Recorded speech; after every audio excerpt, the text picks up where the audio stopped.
The Select Committee to investigate the January 6th attack on the United States Capitol will be in order. Without objection, the chair is authorized to declare the committee in recess at any point.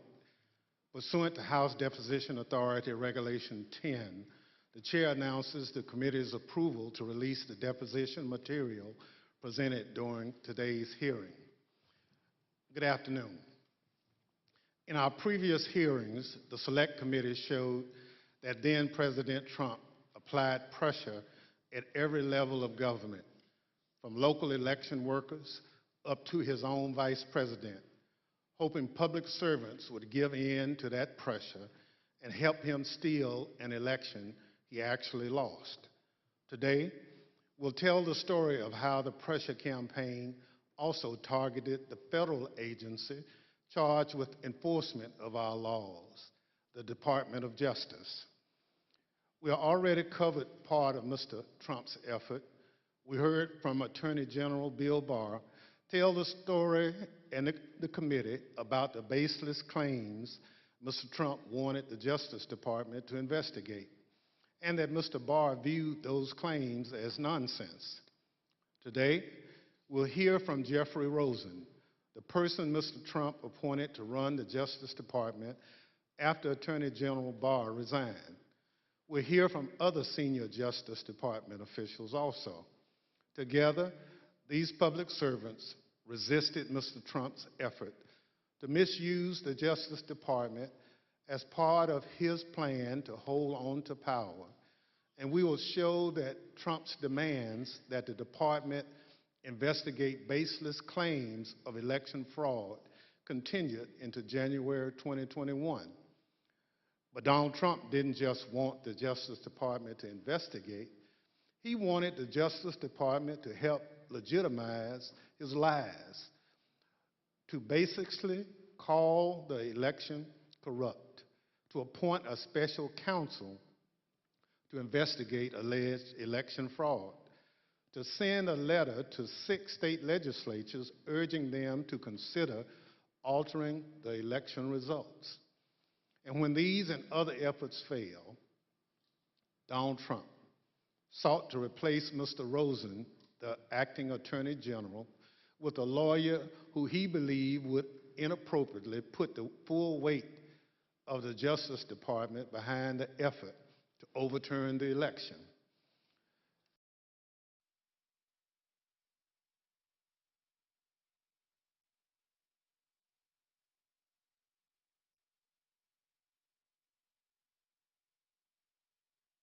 There's also an official responsible for enforcing the laws, a district attorney or a local prosecutor. Imagine if your mayor lost a re-election bid, but instead of conceding the race, they picked up the phone, called the district attorney, and said, "I want you to say this election was stolen. I want you to tell the Board of Elections not to certify the results." That's essentially what Donald Trump was trying to do with the election for President of the United States. It was a brazen attempt to use the Justice Department to advance the president's personal political agenda.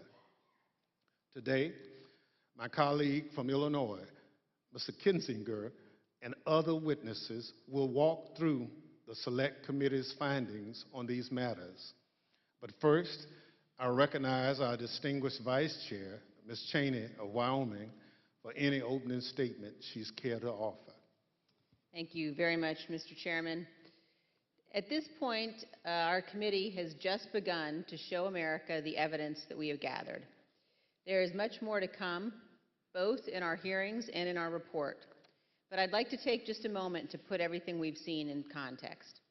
We have already seen how President Trump falsely declared victory on November 3rd, 2020, how he and his team launched a fraudulent media campaign that persuaded tens of millions of Americans that the election was stolen from him.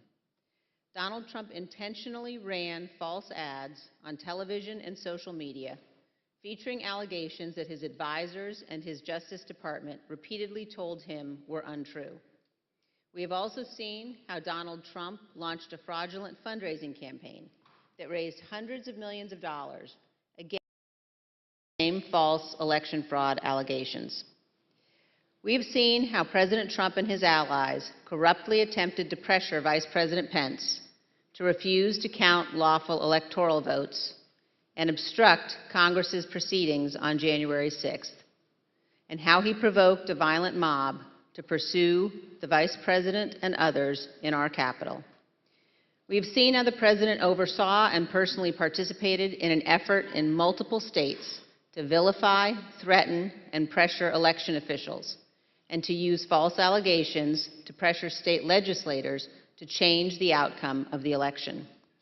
We've seen how President Trump worked with and directed the Republican National Committee and others to organize an effort to create fake electoral slates, and later to transmit those materially false documents to federal officials, again as part of his planning for January 6th.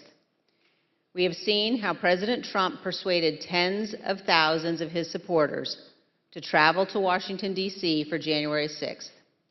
And we will see in far more detail how the President's rally and march to the Capitol were organized and choreographed. As you can tell, these efforts were not some minor or ad hoc enterprise concocted overnight. Each required planning and coordination. Some required significant funding. All of them were overseen by President Trump. And much more information will be presented soon regarding the President's statements and actions on January 6th. Today, as Chairman Thompson indicated, we turn to yet another element of the President's effort to overturn the 2020 election, this one involving the Department of Justice. A key focus of our hearing today will be a draft letter that our witnesses here today refused to sign. This letter was written by Mr. Jeff Clark with another Department of Justice lawyer, Ken Klukowski, and the letter was to be sent to the leadership of the Georgia State Legislature. Other versions of the letter were intended for other states. Neither Mr. Clark nor Mr. Klukowski had any evidence of widespread election fraud, but they were quite aware of what Mr. Trump wanted the department to do. Jeff Clark met privately with President Trump and others in the White House and agreed to assist the President without telling the senior leadership of the department who oversaw him. As you will see, this letter claims that the U.S. Department of Justice's investigations have, quote, identified significant concerns that may have impacted the outcome of the election in multiple states, including the state of Georgia. In fact, Donald Trump knew this was a lie. The Department of Justice had already informed the President of the United States repeatedly that its investigations had found no fraud sufficient to overturn the results of the 2020 election. The letter also said this, quote, in light of these developments, the department recommends that the Georgia General Assembly should convene in special session, end quote, and consider approving a new slate of electors. And it indicates that a separate, quote, fake slate of electors supporting Donald Trump has already been transmitted to Washington, D.C. For those of you who have been watching these hearings, the language of this draft Justice Department letter will sound very familiar. The text is similar to what we have seen from John Eastman and Rudy Giuliani, both of whom were coordinating with President Trump to overturn the 2020 election. When one of our witnesses today, Mr. Donahue, first saw this draft letter, he wrote this, quote, this would be a grave step for the department to take, and it could have tremendous constitutional, political, and social ramifications for the country, end quote. This committee agrees. Had this letter been released on official Department of Justice letterhead, it would have falsely informed all Americans, including those who might be inclined to come to Washington on January 6th, that President Trump's election fraud allegations were likely very real. Here is another observation about this letter. Look at the signature line. It was written by Jeff Clark and Mr. Klukowski, not just for Clark's signature, but also for our witnesses today, Jeff Rosen and Richard Donahue. When it became clear that neither Mr. Rosen nor Mr. Donahue would sign this letter, President Trump's plan necessarily changed. As you will hear today, Donald Trump offered Mr. Clark the job of acting Attorney General, replacing Mr. Rosen, with the understanding that Clark would send this letter to Georgia and other states and take other actions the President requested. One other point. Millions of Americans have seen the testimony of Attorney General Barr before this committee. At one point in his deposition, the former Attorney General was asked why he authorized the Department of Justice to investigate fraud in the 2020 election at all. Why not just follow the regular course of action and let the investigations occur much later in time, after January 6th? Here's what he said. Felt the responsible thing to do was to be in a position to have a view as to whether or not there was fraud. And frankly, I think the fact that I put myself in the position that I could say that we had looked at this and didn't think there was fraud was really important to moving things forward. And I sort of shudder to think what the situation would have been if the position of the department was, we're not even looking at this until after Biden's in office. I'm not sure we would have had a transition at all. I want to thank each of our witnesses before us today for your role in addressing and rebutting the false allegations of fraud at the root of January 6th. And thank you for standing up for the Constitution and for the rule of law. Of course, not all public officials behaved in the honorable way our witnesses did. At the close of today's hearing, we will see video testimony by 3 members of Donald Trump's White House staff. They will identify certain of the members of Congress who contacted the White House after January 6th to seek presidential pardons for their conduct. Thank you, Mr. Chairman. I yield back. Without objection, the chair recognizes the gentleman from Illinois, Mr. Kinzinger, for an opening statement. Thank you. Thank you, Mr. Chairman, and thank you to our witnesses for being here. I'd like to start with a personal story. So in May of 2009, I returned from service in Iraq, and I announced my intention to run for Congress. A big reason I decided to run for Congress was my motivation to ensure freedom and democracy were defended overseas. I remember making a commitment out loud a few times and in my heart repeatedly, even to today, that if we are going to ask Americans to be willing to die in service to our country, we as leaders must at least be willing to sacrifice our political careers when integrity and our oath requires it. After all, losing a job is nothing compared to losing your life. Within the halls of power, in the face of a president, that commitment can easily be forgotten. Presidential pressure can be really hard to resist. Today, we'll focus on a few officials who stood firm against President Trump's political pressure campaign. When the president tried to misuse the department and install a loyalist at its helm, these brave officials refused and threatened to resign. They were willing to sacrifice their careers for the good of our country. The Department of Justice is unique in the executive branch. The president oversees the Department of Justice, yet the president's personal or partisan interests must not shape or dictate the department's actions. The president cannot and must not use the department to serve his own personal interest, and he must not use its people to do his political bidding, especially when what he wants them to do is to subvert democracy. The president cannot pervert justice nor the law to maintain his power. Justice must, both in fact and law, be blind. That is critical to our whole system of self-governance. During this hearing, you'll hear time and time again about the president's request to investigate claims of widespread fraud. Our witnesses, Mr. Rosen, Mr. Donahue, and Mr. Engel, stood firm in the face of overbearing political pressure because they understood that their oath was to the Constitution and not to the personal or political interests of the president. The president and his allies became keenly aware that with legal challenges exhausted and electoral votes certified, their only hope would be a last-ditch scheme to prevent Congress from certifying the win. thus throwing the entire system into constitutional chaos. The president wanted the department to sow doubt in the legitimacy of the election, to empower his followers and members of Congress to take action.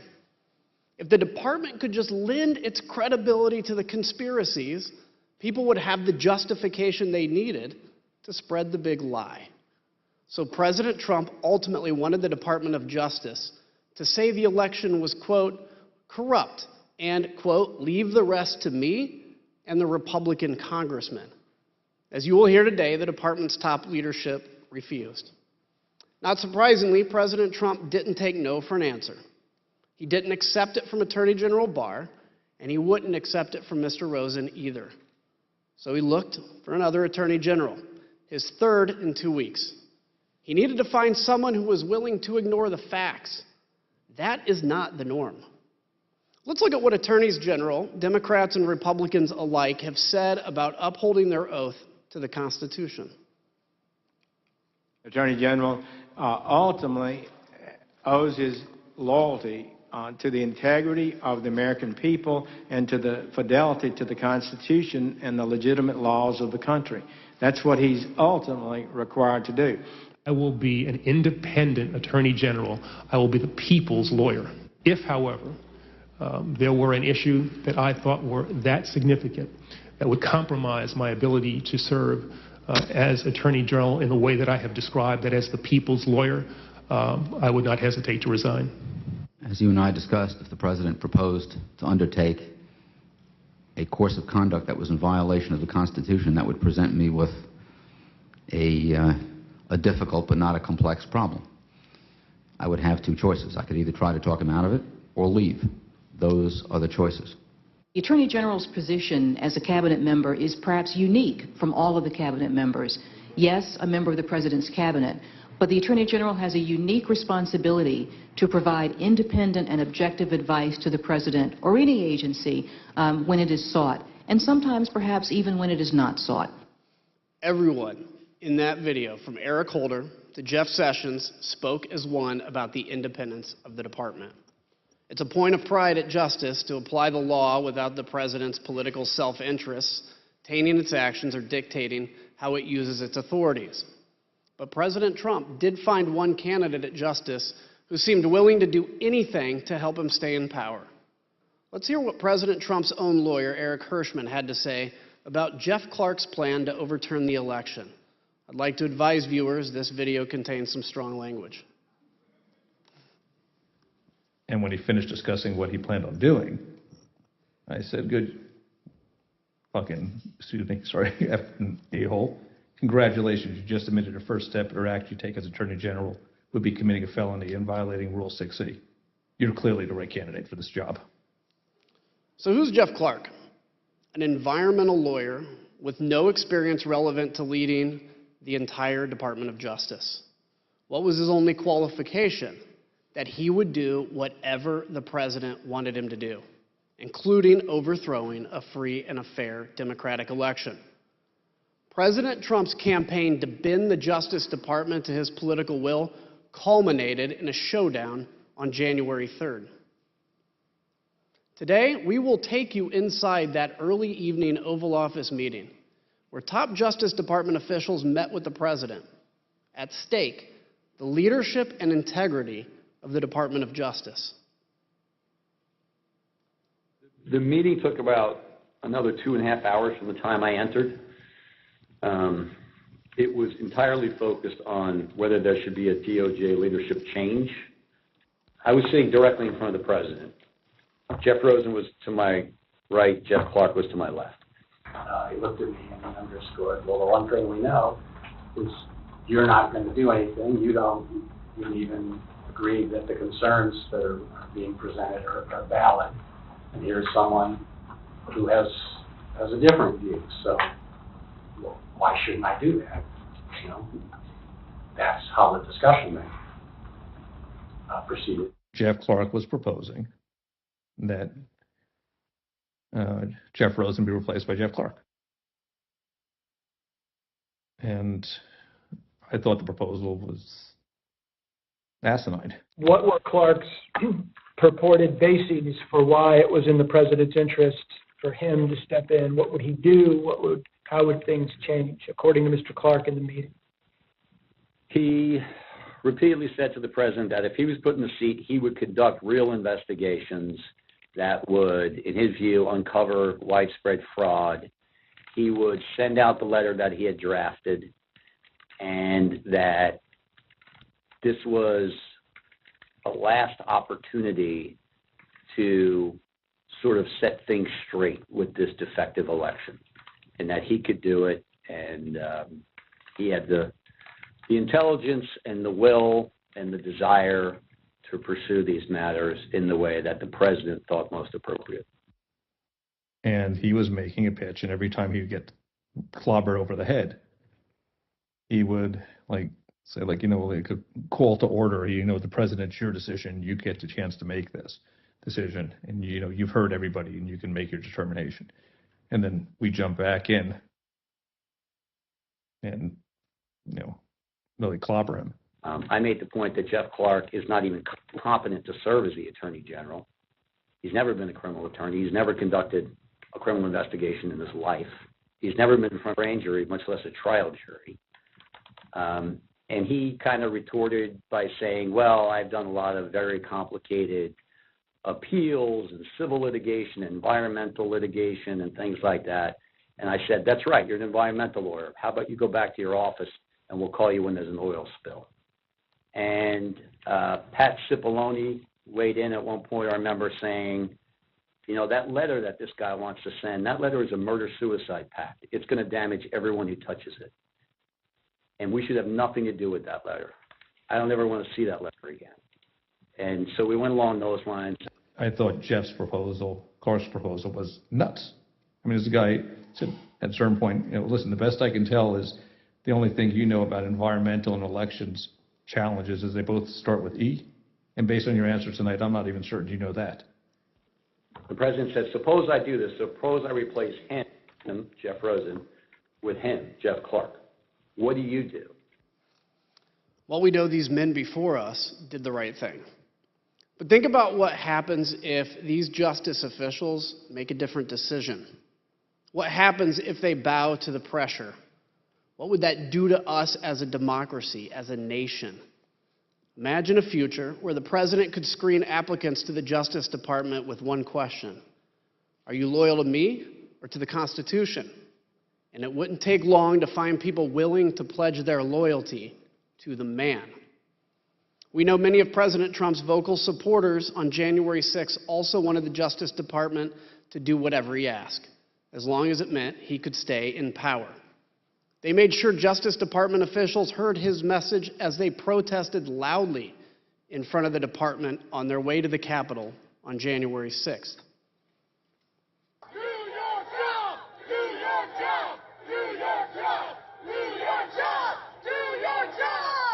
Live in D.C., we're marching to the Capitol. We are at the Department of Justice right now telling these cowards to do their job. We're going to take the Capitol.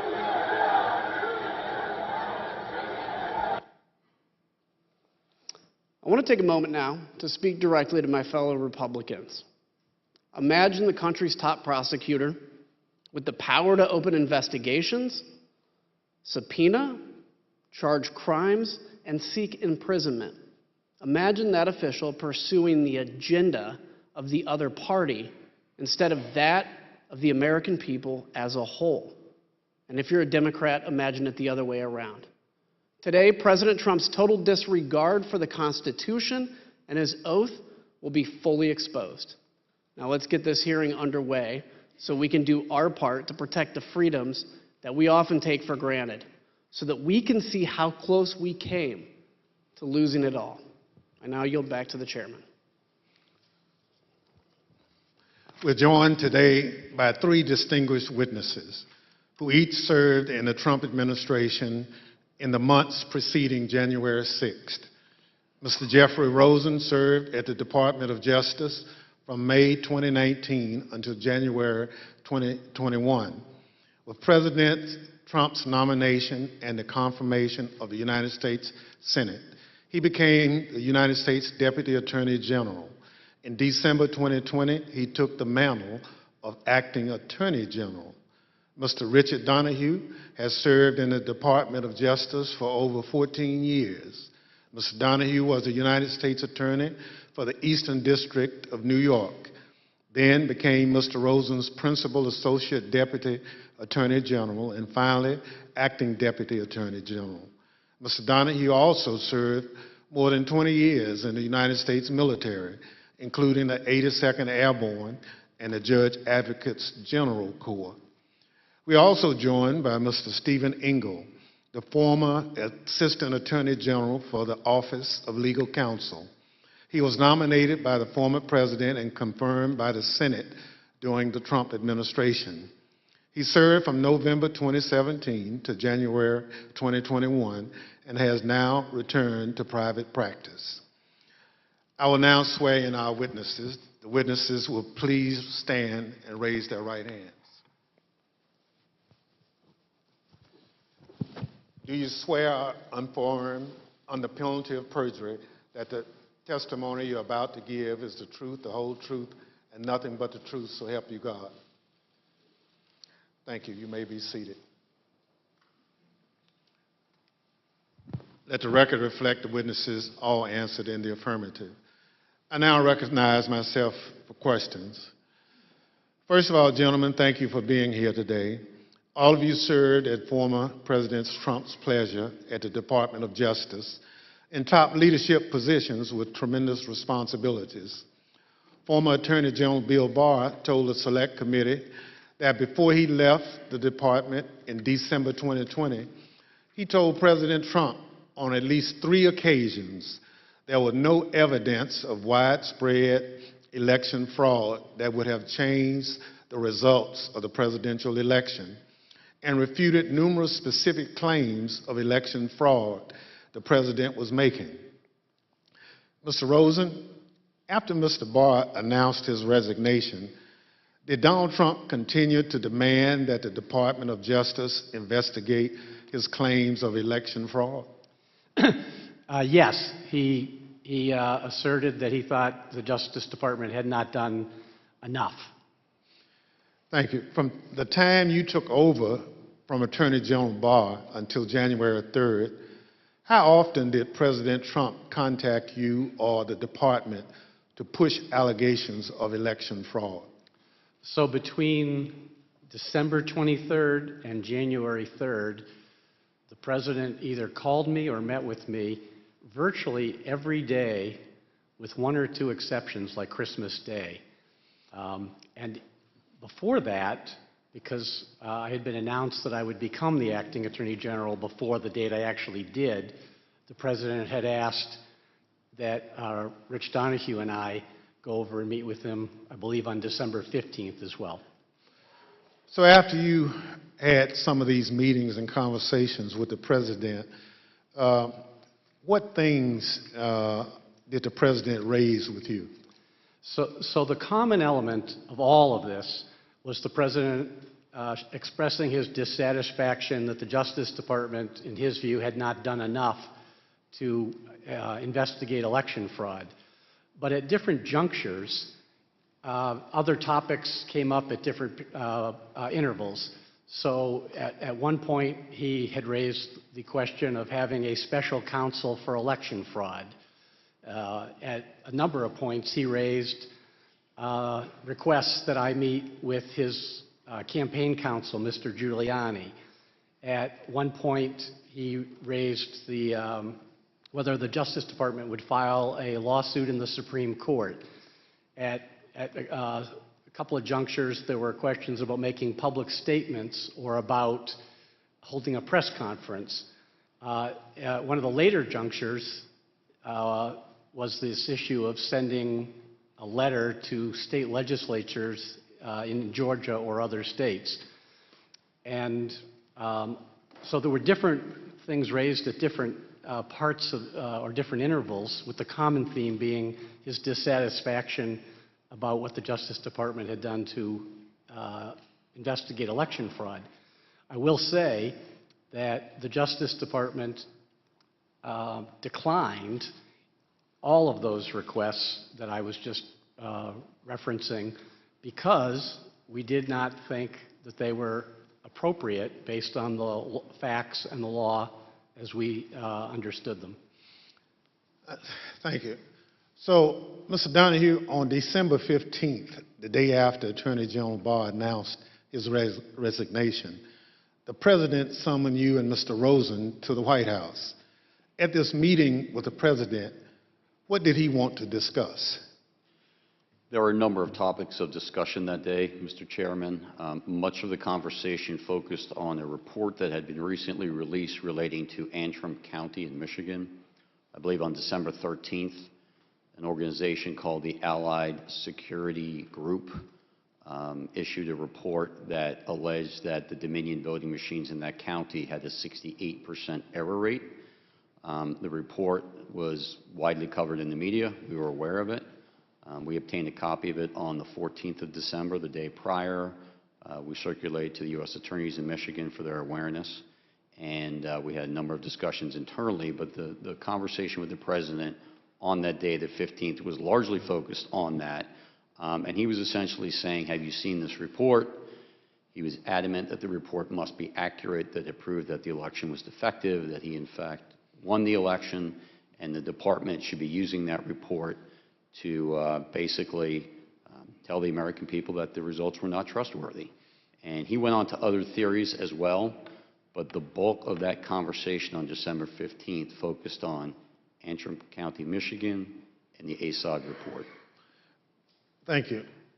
Mr. Engel, we know that Attorney General Barr announced on December 1st, 2020, that the Department of Justice had found no evidence of widespread fraud that could have changed the outcome of the election. So from December 1st, 2020 until today, as you sit here, have you ever doubted that top-line conclusion? No, I've never had any reason to doubt Attorney General Barr's conclusion. Thank you. Pursuant to Section 5C8 of House Resolution 503, the chair now recognizes the gentleman from Illinois, Mr. Kinzinger, for questions. Thank you, Mr. Chairman. In the weeks leading to January 6th, the Department of Justice was fielding almost daily requests from the President to investigate claims of election fraud. Each claim was refuted time and time again, an effort Attorney General Barr described as whack-a-mole. When each of the President's efforts failed, he resorted to installing a new Attorney General to say the election was illegal and corrupt, simply so he could stay in power. President Trump started leaning on the Justice Department the first chance he got. On November 29th, his first television interview after the election. Where is the DOJ and the FBI in all of this, Mr. President? You have laid out some serious charges here. Shouldn't this be something that the FBI is investigating? Are they? Missing in action. Is the DOJ investigating? Missing in action. Can't tell you where they are. Republican congressmen echoed the President just 2 days later. They wrote a letter to Attorney General Barr laying into the Justice Department for a, quote, shocking lack of action in investigating the claims of election fraud. That same day, Attorney General Barr stated publicly that President Trump's claims had no merit. Ignoring the top law enforcement officer in the country, Republican congressmen amplified the stolen election message to the American public. Let's listen.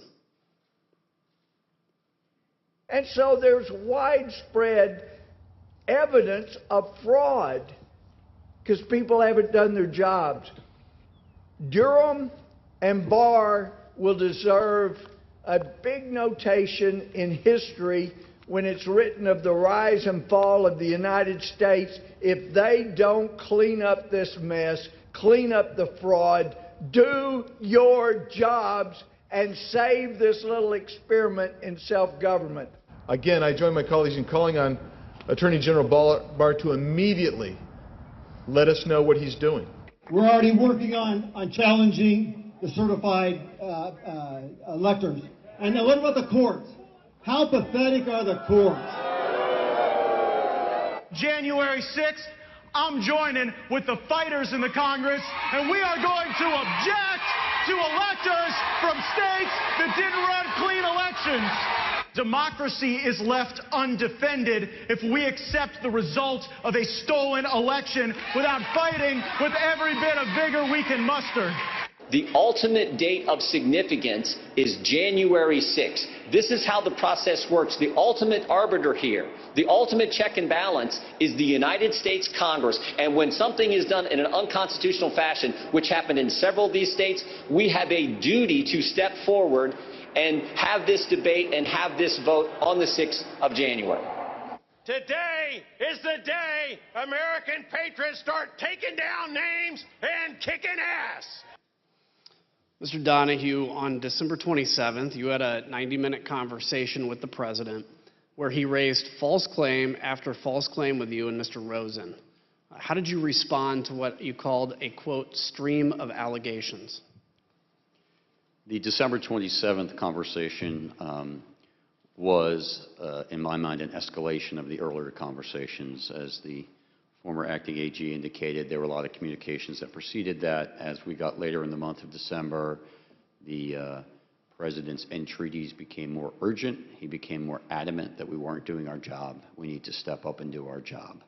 And he had this arsenal of allegations that he wanted to rely on. And so I felt in that conversation that it was incumbent on me to make it very clear to the president what our investigations had revealed, and that we had concluded, based on actual investigations, actual witness interviews, actual reviews of documents, that these allegations simply had no merit. And I wanted to try to cut through the noise, because it was clear to us that there were a lot of people whispering in his ear, feeding him these conspiracy theories and allegations. And I felt that being very blunt in that conversation might help make it clear to the president that these allegations were simply not true. And so as he went through them in what for me was a 90-minute conversation or so, and what for the former acting AG was a 2-hour conversation, as the president went through them, I went piece by piece to say, no, that's false. That is not true. And to correct him really in a serial fashion as he moved from one theory to another. Can you give me an example of one or two of those theories? So one that was very clear at that point was the Antrim County, the ASOG report that I mentioned earlier. The Allied Security Operations Group released this report that said 68% error rate. There was, in fact, in Antrim County, a hand recount. Had nothing to do with the department. The department did not request that. That was pursuant to litigation brought by other parties. But there was a hand recount. So they were able to compare the hand recount to what the machines had reported.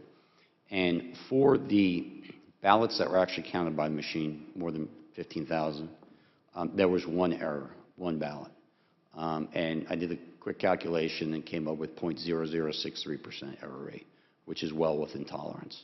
And so I made it very clear to the president, because he was so fixated on the ASOG report in the December 15th conversation, that, in fact, our investigation revealed that the error rate was 0.0063%. So that, Mr. President, is an example of what people are telling you that is not true, and that you cannot and should not be relying on. So that was one very explicit one, and I think you see that reflected in my notes. We went through a series of others. The truck driver who claimed to have moved an entire tractor-trailer of ballots from New York to Pennsylvania, that was also incorrect. We did an investigation where the FBI interviewed witnesses at the front end and the back end of that trailer's transit from New York to Pennsylvania. We looked at loading manifests. We interviewed witnesses, including, of course, the driver, and we knew it wasn't true. Whether the driver believed it or not was never clear to me, but it was just not true. So that was another one that I tried to educate the president on. There were a series of others, mostly in swing states. Of course, he wanted to talk a great deal about Georgia, the State Farm Arena video, which he believed, for various reasons, was, as he said it, fraud staring you right in the face. Were any of the allegations he brought up found credible? Did you find any of them credible? No. So during this conversation, did you take handwritten notes directly quoting the president? I did, and to make it clear, a Attorney General Rosen called me on my government cell phone, said he'd been on the phone with the president for some time. The president had a lot of these allegations. I was better versed in what the department had done just because I had closer contact with the investigations, and the AG asked me to get on the call. Of course, I agreed. And I began taking notes only because at the outset the president made an allegation I had not heard. I had heard many of these things. I knew many of them were investigated. But when the president, at least when I came to the conversation, when he began speaking, he brought up an allegation I was completely unaware of. And of course that concerned us. So I simply reached out and grabbed a notepad off my wife's nightstand and a pen, and I started jotting it down. That had to do with an allegation that more than 200,000 votes were certified in the state of Pennsylvania that were not actually cast. Sometimes the president would say it was 205, sometimes he would say it was 250, but I'd not heard this before, and I wanted to get the allegation down clearly so that we can look into it if appropriate. And that's why I started taking those notes. And then as the conversation continued, I just continued to take the notes. Let's take a look at the notes, if we could, right now. As we can see on the screen, you actually quote President Trump asking, "Where's DOJ?" just like we heard him say in his first television interview. How did you respond to that? So both the acting AG and I tried to explain to the president on this occasion and on several other occasions that the Justice Department has a very important, very specific, but very limited role in these elections. States run their elections. We are not quality control for the states. We are obviously interested in and have a mission that relates to criminal conduct in relation to federal elections. We also have related civil rights responsibilities, so we do have an important role. But the bottom line was, if a state ran their election in such a way that it was defective, that is to the state or Congress to correct. It is not for the Justice Department to step in. And I certainly understood the president as a layman, not understanding why the Justice Department didn't have at least a civil role to step in and bring suit on behalf of the American people. We tried to explain that to him. The American people do not constitute the client for the United States Justice Department. The one and only client of the United States Justice Department is the United States government. And the United States government does not have standing, as we were repeatedly told by our internal teams, OLC led by Steve Engel, as well as the Office of the Solicitor General, researched it and gave us thorough, clear opinions that we simply did not have standing. And we tried to explain that to the president on numerous occasions. Let's take a look at another one of your notes. You also noted that Mr. Rosen said to Mr. Trump, quote, "DOJ can't and won't snap its fingers and change the outcome of the election." How did the president respond to that, sir? He responded very quickly and said, essentially, that's not what I'm asking you to do. What I'm just asking you to do is just say it was corrupt and leave the rest to me and the Republican congressman. So let's now put up the notes where you quote the president. As you're speaking to that, he said, the president said, "Just say the election was corrupt and leave the rest to me and the Republican congressman." So, Mr. Donahue, that's a direct quote from President Trump, correct? That's an exact quote from the president, yes. The next note shows that even that the president kept pressing. Even though he had been told that there was no evidence of fraud, did the president keep saying that the department was, quote, "obligated to tell people that this was an illegal, corrupt election"? That's also an exact quote from the president, yes.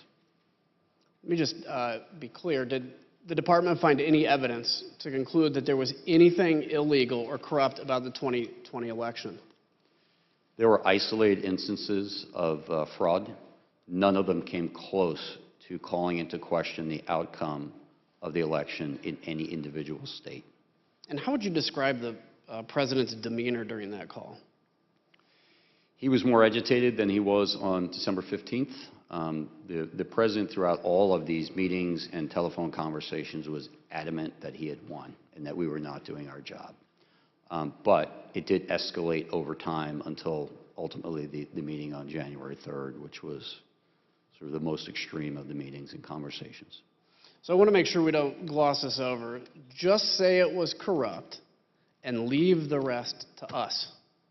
The president wanted the top Justice Department officials to declare that the election was corrupt, even though, as he knew, there was absolutely no evidence to support that statement. The president didn't care about actually investigating the facts. He just wanted the Department of Justice to put its stamp of approval on the lies. Who was going to help him? Well, Jeff Clark. Mr. Rosen, on Christmas Eve, your first official day as the acting Attorney General, President Trump called you. What did he want to talk about?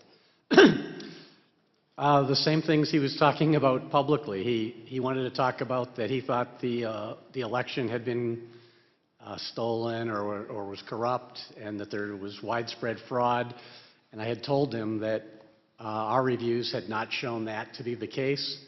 So we had an extended discussion, probably 15, maybe 20 minutes, something like that, with him urging that the Department of Justice should be doing more with regard to election fraud. Did he mention Jeff Clark's name? Yes. It was just in passing. He made what I regarded as a peculiar reference. I don't remember the exact quote, but it was something about, did I know Jeff Clark, or did I know who he was, or something like that. And I told him I did, and then the conversation just moved on. But when I hung up, I was quizzical as to, how does the president even know Mr. Clark? I was not aware that they had ever met or that the president had been involved with any of the issues in the civil division. So it was a bit of a surprise when he brought his name up? Yes. So Mr. Clark was the acting head of the Civil Division and head of Environmental and Natural Resources Division at the Department of Justice. Do either of those divisions have any role whatsoever in investigating election fraud, sir? No. And to my awareness, Jeff Clark had had no prior involvement of any kind with regard to the work that the department was doing that Attorney General Barr has talked about to this committee. So let's take a minute and explain why the president mentioned Jeff Clark's name to Mr. Rosen here on Christmas Eve. On December 21st, some Republican members of Congress met with President Trump in the White House to talk about overturning the 2020 election. Let's hear Representative Marjorie Taylor Greene talk about how this meeting got set up. I was the only new member at the meeting. I called President Trump on Saturday and said, we've got to have a meeting. There's many of us that feel like this election has been stolen. So on the screen, you'll see that President Trump's Chief of Staff, Mark Meadows, tweeted about that meeting right after it happened. He said, quote, several members of Congress just finished a meeting in the Oval Office with President Donald Trump, preparing to fight back against mounting evidence of voter fraud. Stay tuned. On the same day he met with these Republican members of Congress, President Trump called into a conservative political convention, and he used the opportunity to pressure the Department of Justice to investigate his bogus claims. The problem is we need a party that's going to fight, and we have some great congressmen and women that are doing it, and we have others, some great fighters, but we won this in a landslide. They know it, and we need backing from, like, the Justice Department, and other people have to finally step up. The Select Committee obtained records from the National Archives that show that Scott Perry was one of the congressmen who joined that meeting. We learned from White House records that you'll now see on the screen that the very next day, Representative Perry returned to the White House. This time he brought a Justice Department official named Jeffrey Clark. Representative Perry provided the following statement to his local TV affiliate. He said, quote, throughout the past 4 years, I've worked with Assistant Attorney General Clark on various legislative matters. When President Trump asked if I would make an introduction, I obliged. But why Jeff Clark? Let's hear Mr. Giuliani explain the kind of person that he and the president wanted at the top of justice. I remember ever recommending to anybody that Mr. Clark, meaning Jeffrey Clark at DOJ, be given election-related responsibilities.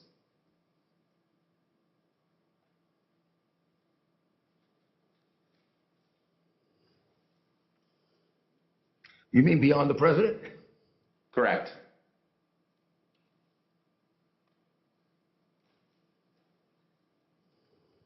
Well, beyond the president, I do recall saying to people that somebody should be put in charge of the Justice Department who isn't frightened of what's going to be done to their reputation.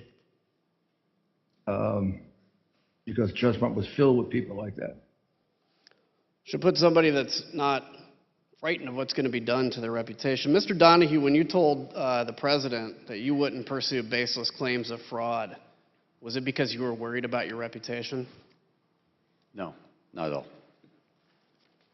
Mr. Clark's name was also mentioned in the White House in late December and early January as described by a top aide to Mark Meadows, Cassidy Hutchinson. Was it your understanding that Representative Perry was pushing for a specific person to take over the department? He wanted Mr. Jeff Clark to take over the Department of Justice. Mr. Rosen, after your call with President Trump on December 24th, you spoke with Mr. Clark on December 26th about his contact with the president. Can you tell us about that conversation? Yes. Because I had been quizzical about why his name had come up, I called him and I tried to explore if he would share if there was something I ought to know. And after some back and forth, he acknowledged that shortly before Christmas, he had gone to a meeting in the Oval Office with the president. That, of course, surprised me, and I asked him, how did that happen? And he was defensive. He said it had been unplanned, that he had been talking to someone he referred to as General Perry, but I believe is Congressman Perry, and that unbeknownst to him, he was asked to go to a meeting and he didn't know it, but it turned out it was at the Oval. He found himself at the Oval Office, and he was apologetic for that. And I said, well, you didn't tell me about it. It wasn't authorized, and you didn't even tell me after the fact. You know, this is not appropriate. But he was contrite and said it had been inadvertent and it would not happen again, and that if anyone asked him to go to such a meeting, he would notify Rich Donahue and me. Is there a policy that governs who can have contact directly with the White House? Yes. So across many administrations for a long period of time, there's a policy that, particularly with regard to criminal investigations, restricts at both the White House end and the Justice Department end those more sensitive issues to the highest ranks. So for criminal matters, the policy for a long time has been that only the Attorney General and the Deputy Attorney General from the DOJ side can have conversations about criminal matters with the White House, or the Attorney General and the Deputy Attorney General can authorize someone for a specific item with their permission, but the idea is to make sure that the top rung of the Justice Department knows about it and is in the thing to control it and make sure only appropriate things are done. Mr. Ringo, from your perspective, why is it important to have a policy like Mr. Rosen just discussed? Well, it's critical that the Department of Justice conducts its criminal investigations free from either the reality or any appearance of political interference. And so people can get in trouble if people at the White House are speaking with people at the department. And that's why the purpose of these policies is to keep these communications as infrequent and at the highest levels as possible, just to make sure that people who are less careful about it, who don't really understand these implications, such as Mr. Clark, don't run afoul of those contact policies. Thank you. So the Select Committee conducted an informal interview with the White House counsel, Pat Cipollone, and his deputy, Pat Philbin, about their contact with Mr. Clark, though neither has yet agreed to sit for transcribed and videotaped interviews. But Pat Cipollone told the Select Committee that he intervened when he heard Mr. Clark was meeting with the president about legal matters without his knowledge, which was strictly against White House policy. Mr. Cipollone and Mr. Philbin, like Mr. Rosen, told Mr. Clark to stand down, and he didn't. On the same day, Acting Attorney General Rosen told Mr. Clark to stop talking to the White House, Representative Perry was urging Chief of Staff Mark Meadows to elevate Clark within the Department of Justice. You can now see on the screen behind me a series of texts between Representative Perry and Mr. Meadows. They show that Representative Perry requested that Mr. Clark be elevated within the department. Representative Perry tells Mr. Meadows on December 26th that, quote, Mark, just checking in as time continues to count down. 11 days to January 6th and 25 days to inauguration. We've got to get going. Representative Perry followed up and says, quote, Mark, you should call Jeff. I just got off the phone with him, and he explained to me why the principal deputy won't work, especially with the FBI. They will view it as not having the authority to enforce what needs to be done. Mr. Meadows responds with, I got it. I think I understand. Let me work on the deputy position. Representative Perry then texts, Roger, just sent you something on Signal. Just sent you an updated file. Did you call Jeff Clark? Mr. Donahue, Representative Perry called you the next day on December 27th. Who told him to call you? My understanding is the president did at the outset of the call. Congressman Perry told me that he was calling at the behest of the president. What did he want to talk about? He wanted to talk about Pennsylvania in particular. He gave me some background about, why he in particular doesn't trust the FBI and why the American people don't necessarily trust the FBI. And then he went into some allegations specific to Pennsylvania, which included, amongst others, this allegation that the Secretary of State had certified more votes than were actually cast. Did you direct the local U.S. Attorney's Office to investigate that claim? So Mr. Perry said that he had a great deal of information, that investigations had been done, that there was some sort of forensic type report that would be helpful to me. And I didn't know Congressman Perry. I'd never heard of him before this conversation. But I said, sir, if you've got something that you think is relevant to what the Justice Department's mission is, you should feel free to send it to me. And he did. And I was en route from New York to Washington. I got it. I looked at it on my iPhone. Obviously, I couldn't read the whole thing in transit like that. But I looked at it to get a feel for what it was, and then I forwarded it to the United States Attorney for the Western District of Pennsylvania. Did they get back to you? What did they conclude? Scott Brady looked at it. He was the Western District of Pennsylvania U.S. Attorney. Took him a couple days, but he got back in relatively short order with a pretty clear explanation for why there was no foundation for concern. The Secretary of State had not certified more votes than were actually cast. The difference between the 5.25 that was actually certified by the Secretary of State and the 5 million that was on a public-facing website was that the information on the website was incomplete because 4 counties had not uploaded their data. So no credibility to that. There was claim. Zero to that, right. During that call, did Scott Perry mention Mr. Clark, and what did he say about him, if so? He did. He mentioned Mr. Clark. He said something to the effect of, I think Jeff Clark is great, and I think he's the kind of guy who could get in there and do something about this stuff. And this was coming on the heels of the president having mentioned Mr. Clark in the afternoon call earlier that day.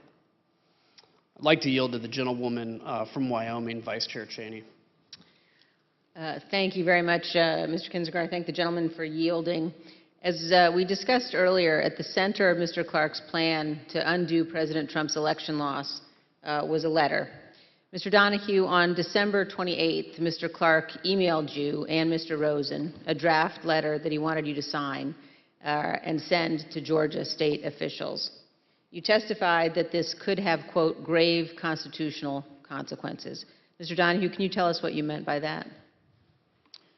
Well, I had to read both the email and the attached letter twice to make sure I really understood what he was proposing because it was so extreme to me. I had a hard time getting my head around it initially. But I read it, and I did understand it for what he intended, and I had to sit down and sort of compose what I thought was an appropriate response. I actually initially went next door to the acting AG's office, but he was not there. We were both on that email. I knew we would both have probably a very similar reaction to it. He was not in his office, so I returned to my office, and I sat down to draft a response because I thought it was very important to give a prompt response rejecting this out of hand. In my response, I explained a number of reasons this is not the department's role to suggest or dictate to state legislatures how they should select their electors. But more importantly, this was not based on fact. This was actually contrary to the facts as developed by Department investigations over the last several weeks and months. So I responded to that, and for the department to insert itself into the political process this way, I think would have had grave consequences for the country. It may very well have spiraled us into a constitutional crisis, and I wanted to make sure that he understood the gravity of the situation because he didn't seem to really appreciate it. And what was Mr. Clark's reaction when you sent this email to him? He didn't respond directly to the email, but we met shortly after that. After I sent the email, the acting AG returned. I went to his office. He had just read it. He had a very similar reaction to me.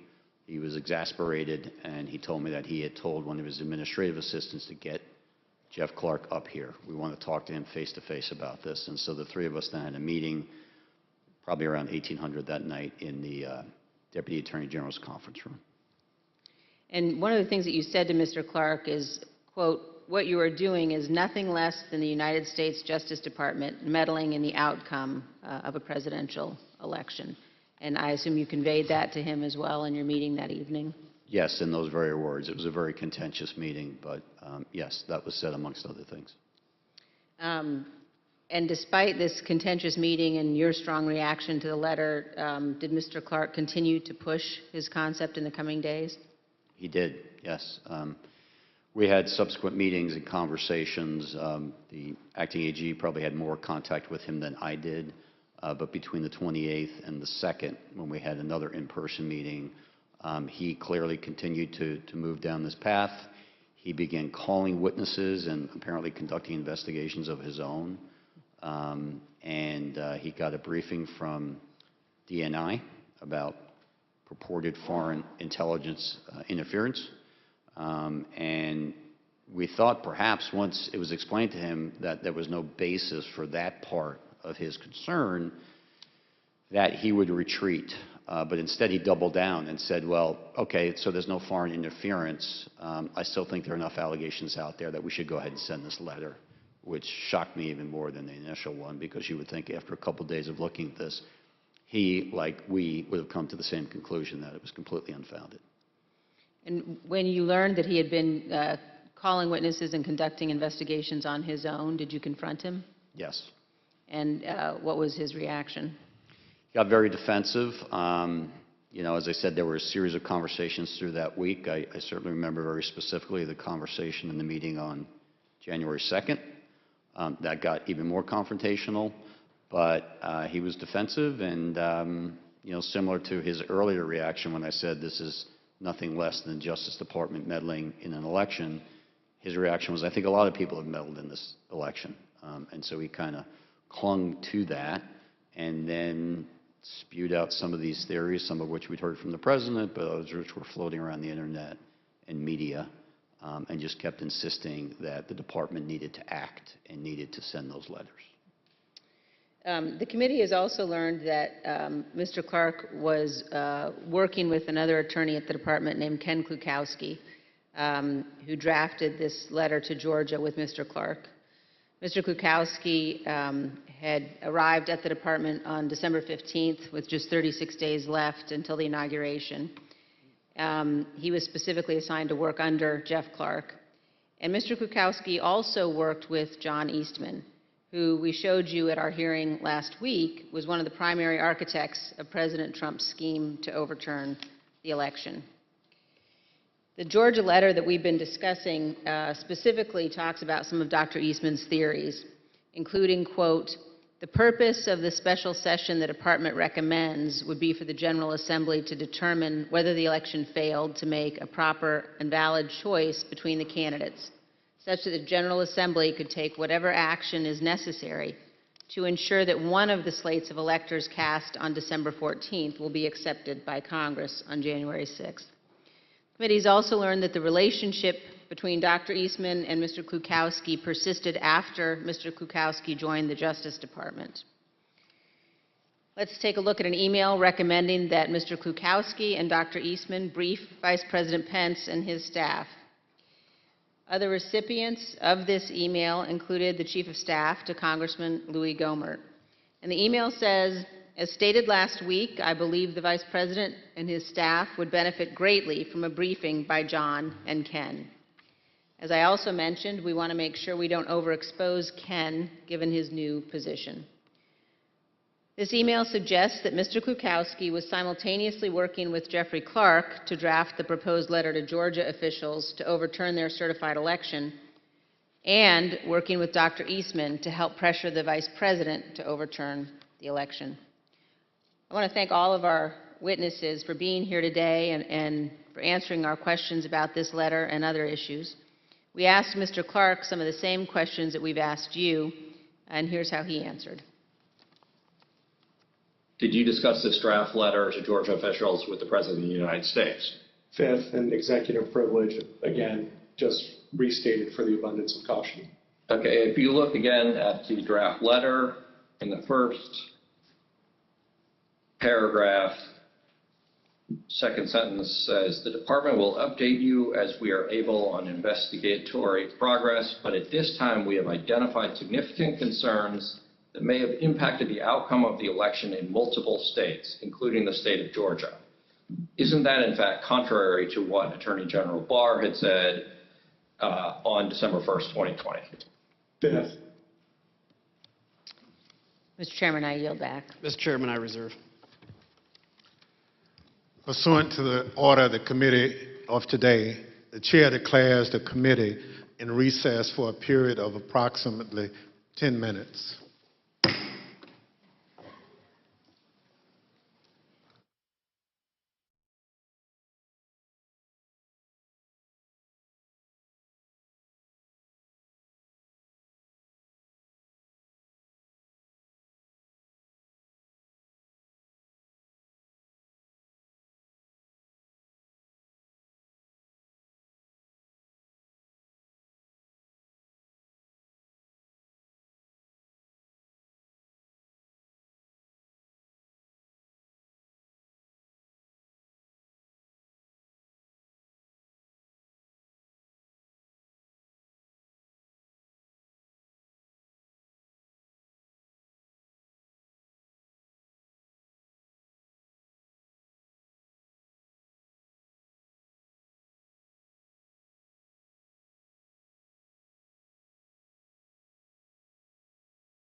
The committee will be in order.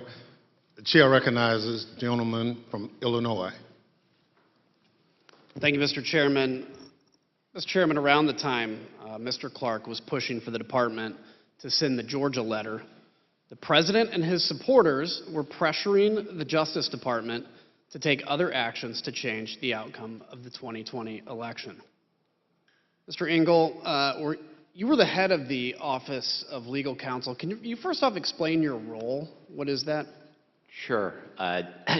One of the Attorney General's most important responsibilities is to provide legal advice to the President and to the executive branch.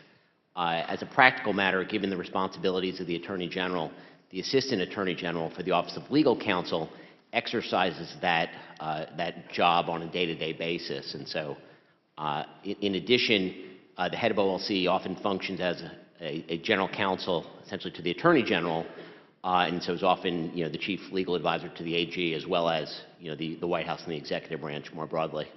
So given that role, can you kind of describe your relationship with the president? Well, in connection with my role at OLC, over the course of my tenure there were a number of instances in which folks at the White House would seek to bring me in to provide legal advice to the president, sometimes discussing the legal options that could be pursued among various to reach various policy objectives, sometimes to advise the president that a course of action that they had been discussing was not legally available. So I want to ask you about two things the president asked you and the department to do. The first is reflected in this email that we're going to put on the screen. The president sent a draft lawsuit to be filed by the department in the Supreme Court. He wanted you, Mr. Rosen, and Mr. Cipollone specifically to review it. You and the department opposed filing it. We see on the screen here that the talking points that you actually drafted on that. So you stated that there is no legal basis to bring this lawsuit. Anyone who thinks otherwise simply doesn't know the law, much less the Supreme Court. Why was this the department's position? Well, I mean, I think that the memo sort of speaks to this, but essentially this was a draft lawsuit that apparently was prepared by people outside the department. It would be styled as brought by the United States and by the acting Solicitor General as an original jurisdiction matter in the Supreme Court. It was a meritless lawsuit that was not something that the department could or would bring. Somebody obviously prepared it, handed it to the president, and he forwarded it on for our review. But that memo explains why the Department of Justice, as Mr. Donahue said earlier, doesn't have any standing to bring such a lawsuit. The lawsuit would have been untimely. The states had chosen their electors. The electors had been certified. They'd cast their votes. They'd been sent to Washington, D.C. Neither Georgia nor any of the other states on December 28th or whenever this was in a position to change those votes. Essentially, the election had happened. The only thing that hadn't happened was the formal counting of the votes. And so obviously, the person who drafted this lawsuit didn't really understand, in my view, the law and or how the Supreme Court works or the Department of Justice. So it was just not something we were going to do.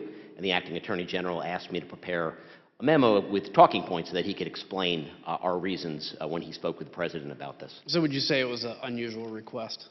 It was certainly you said the request that the department file a lawsuit from drafted by outside lawyers was certainly an unusual request. There was another issue you were asked to look into. In mid-December, did the White House ask Attorney General Barr to consider whether a special counsel could be appointed to look into election fraud issues? Yes. I think the president was probably vocal at the time that he believed that special counsel was something that should be considered to look into election fraud, and there is a specific request where the Attorney General sought my legal advice in the middle of December. And what was your conclusion? What conclusion did you reach? So this request was whether the Attorney General could appoint as a special counsel a state Attorney General to conduct an investigation. I mean, as a legal matter, under federal law, the Attorney General actually has fairly wide discretion to delegate prosecutorial authority, including to state prosecutors, which happens to assist the department, and not uncommonly, obviously, a state Attorney General exercising prosecutorial authority on behalf of the Department of Justice would be fairly uncommon.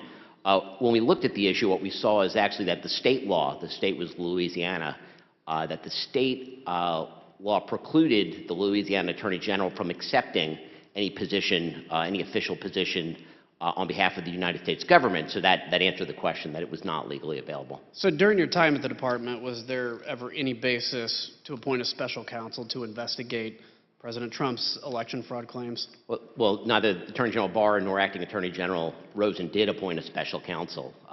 You would appoint a special counsel when the department, when there's a basis for an investigation and the department essentially has a conflict of interest. It's important to get someone who's independent outside the department to handle such an investigation. Neither Attorney General Barr nor Acting Attorney General Rosen ever believed that that was appropriate or necessary in this case. In fact, Attorney General Barr had already told the president that there was no need for this special counsel. He actually stated that publicly, and we'll see that here in a video from December 21st. To the extent that there's an investigation, I think that it's being handled responsibly and professionally currently within the department, and to this point I have not seen a reason to appoint a special counsel, and I have no plan to do so before I leave. So remember that December 21st was the same day President Trump met with Republican members at the White House to strategize about how to overturn the election, while his Attorney General is out telling the public, again, that there was no widespread evidence of election fraud. And yet, 2 days later, we have President Trump tweeting, again publicly pressuring the department to appoint a special counsel. He said, quote, "After seeing the massive voter fraud in the 2020 presidential election, I disagree with anyone that thinks a strong, fast, and fair special counsel is not needed immediately.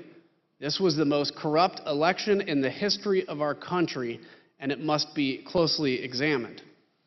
The Select Committee's investigation revealed that President Trump went as far as to promise the job of special counsel to now discredited former Trump campaign lawyer Sidney Powell at a late-night meeting on December 18th. I know on Friday he had asked me to be special counsel to address the election issues and to collect evidence, and he was extremely frustrated with the lack of, I would call it, law enforcement by any of the government agencies that are supposed to act to protect the rule of law in our republic. So let's think here, what would a special counsel do? With only days to go until election certification, it wasn't to investigate anything. An investigation led by a special counsel would just create an illusion of legitimacy and provide fake cover for those who would want to object, including those who stormed the Capitol on January 6th. All of President Trump's plans for the Justice Department were being rebuffed by Mr. Rosen, Mr. Donahue, Mr. Engel, and others. The president became desperate entering into the new year with January 6th fast approaching. President Trump rushed back early from Mar-a-Lago on December 31st and called an emergency meeting with the department's leadership. Here's Mr. Donahue describing the last-minute meeting held at the White House on New Year's Eve. The president was a little more agitated than he had been on the meeting, in the meeting on the 15th. He discussed a variety of election matters. He did say, "This sounds like the kind of thing that would warrant appointment of a special counsel." There was a point at which the president said something about, "Why don't you guys seize machines?" Mr. Rosen, the president asked you to seize voting machines from state governments. What was your response to that request? We had seen nothing improper with regard to the voting machines, and I told them that the real experts at that had been at DHS, and they had briefed us that they had looked at it and that there was nothing wrong with the voting machines. And so that was not something that was appropriate to do. There would be no factual basis to seize machines. Mr. Donahue, I don't think there was legal authority either. Yeah, Mr. Donahue, can you explain what the president did after he was told that the Justice Department would not seize voting machines? The president was very agitated by the acting attorney general's response, And to the extent that machines and the technology was being discussed, the acting Attorney General said that the DHS, Department of Homeland Security, has expertise in machines and certifying them and making sure that the states are operating them properly. And since DHS had been mentioned, the president yelled out to his secretary, "Get Ken Cuccinelli on the phone." And she did in very short order. Mr. Cuccinelli was on the phone. He was the number 2 at DHS at the time.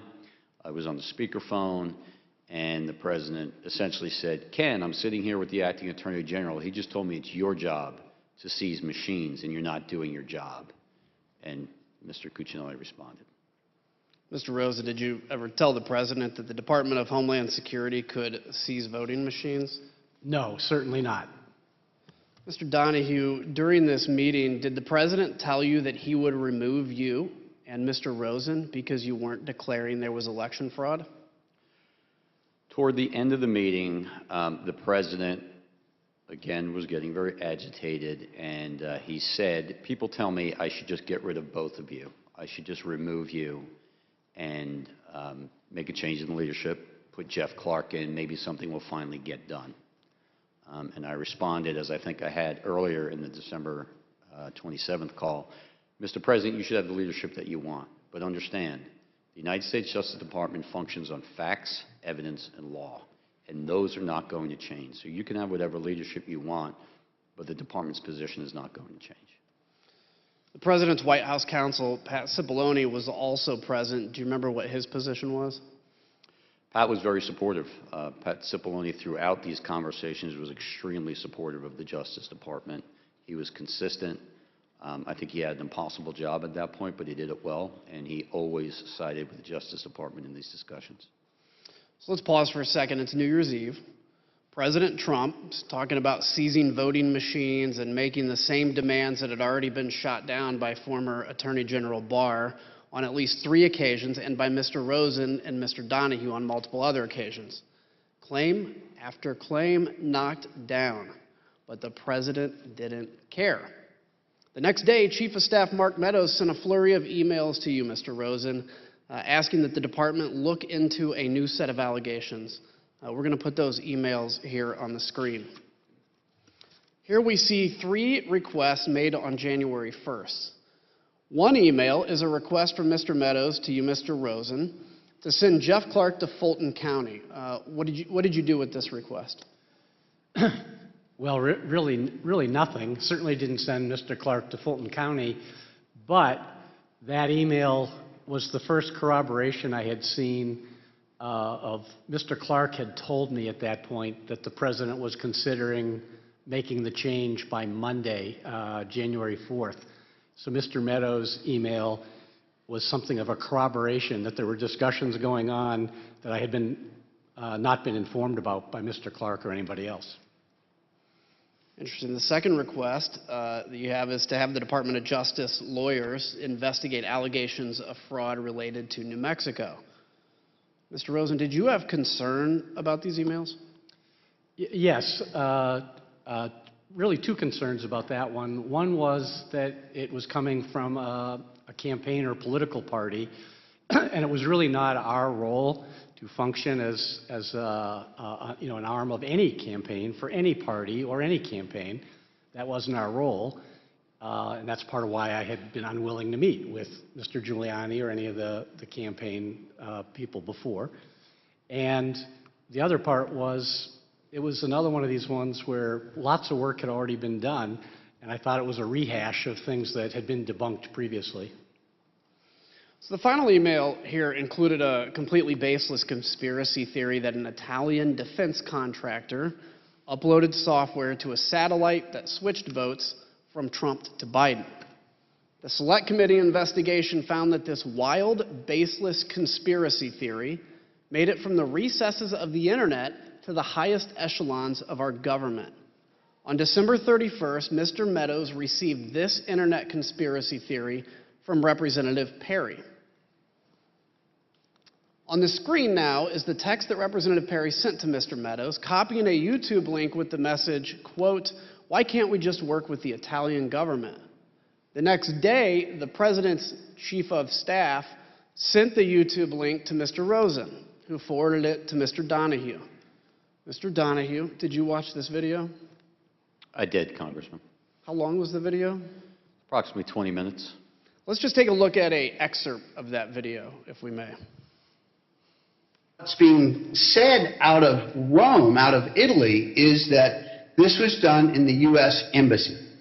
That there was a certain State Department guy whose name I don't know yet. I guess this is probably going to come out in Italy at some point. And he was the mastermind, not the mastermind, but anyway, the guy running the operation of changing the votes. And that he was doing this in conjunction with some support from MI6, the CIA, and this Leonardo group.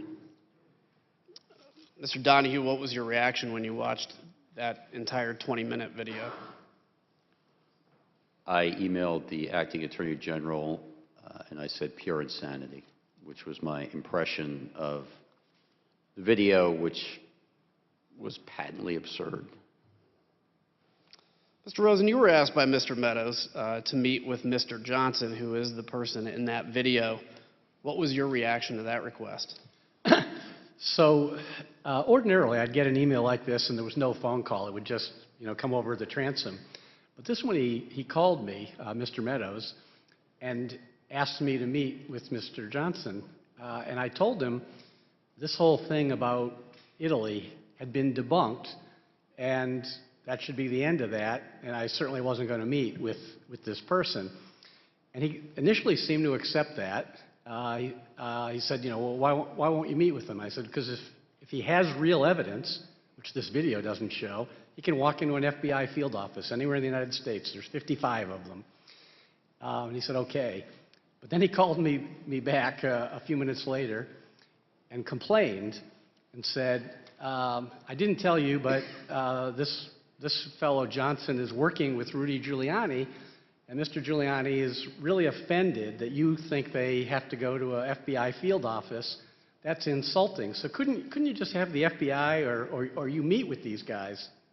And by then I was somewhat agitated and told him that there was no way on earth that I was going to do that. I wasn't going to meet with Mr. Johnson. I certainly wasn't going to meet with Mr. Giuliani. I'd made that clear repeatedly, and said that's the end of that. Don't raise this with me again.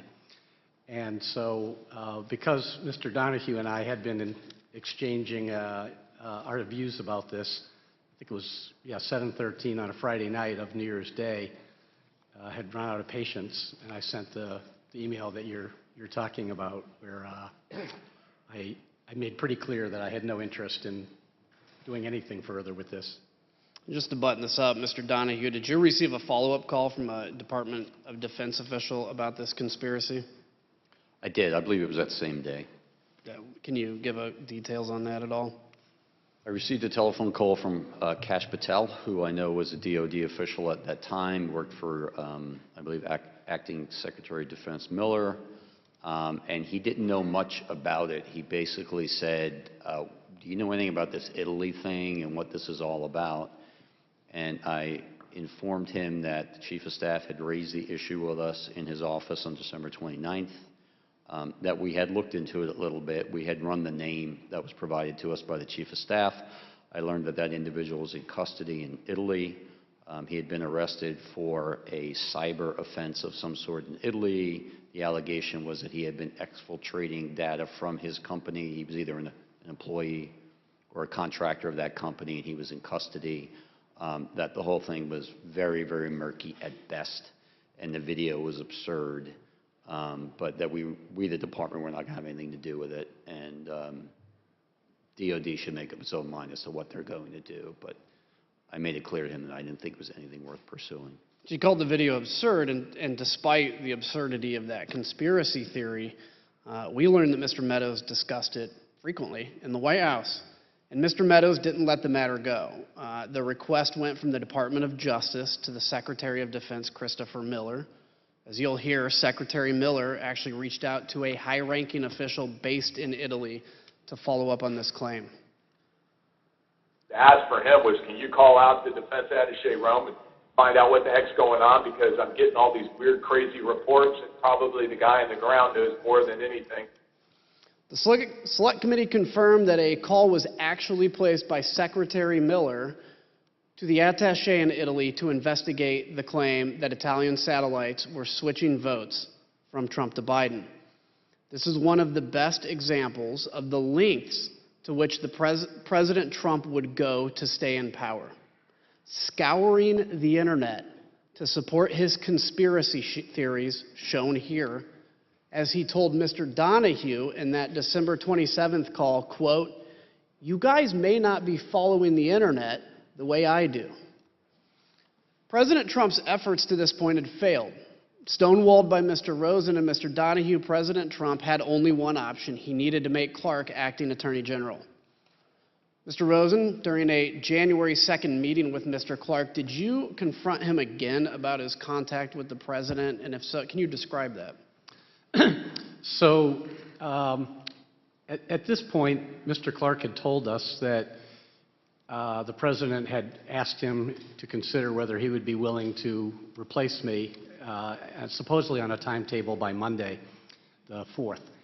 And so I had told Mr. Clark I thought he was making a colossal error in judgment, but I also hoped to persuade him to be more rational and to understood what we had understood, that there's not a factual basis for the fraud assertions that are being made.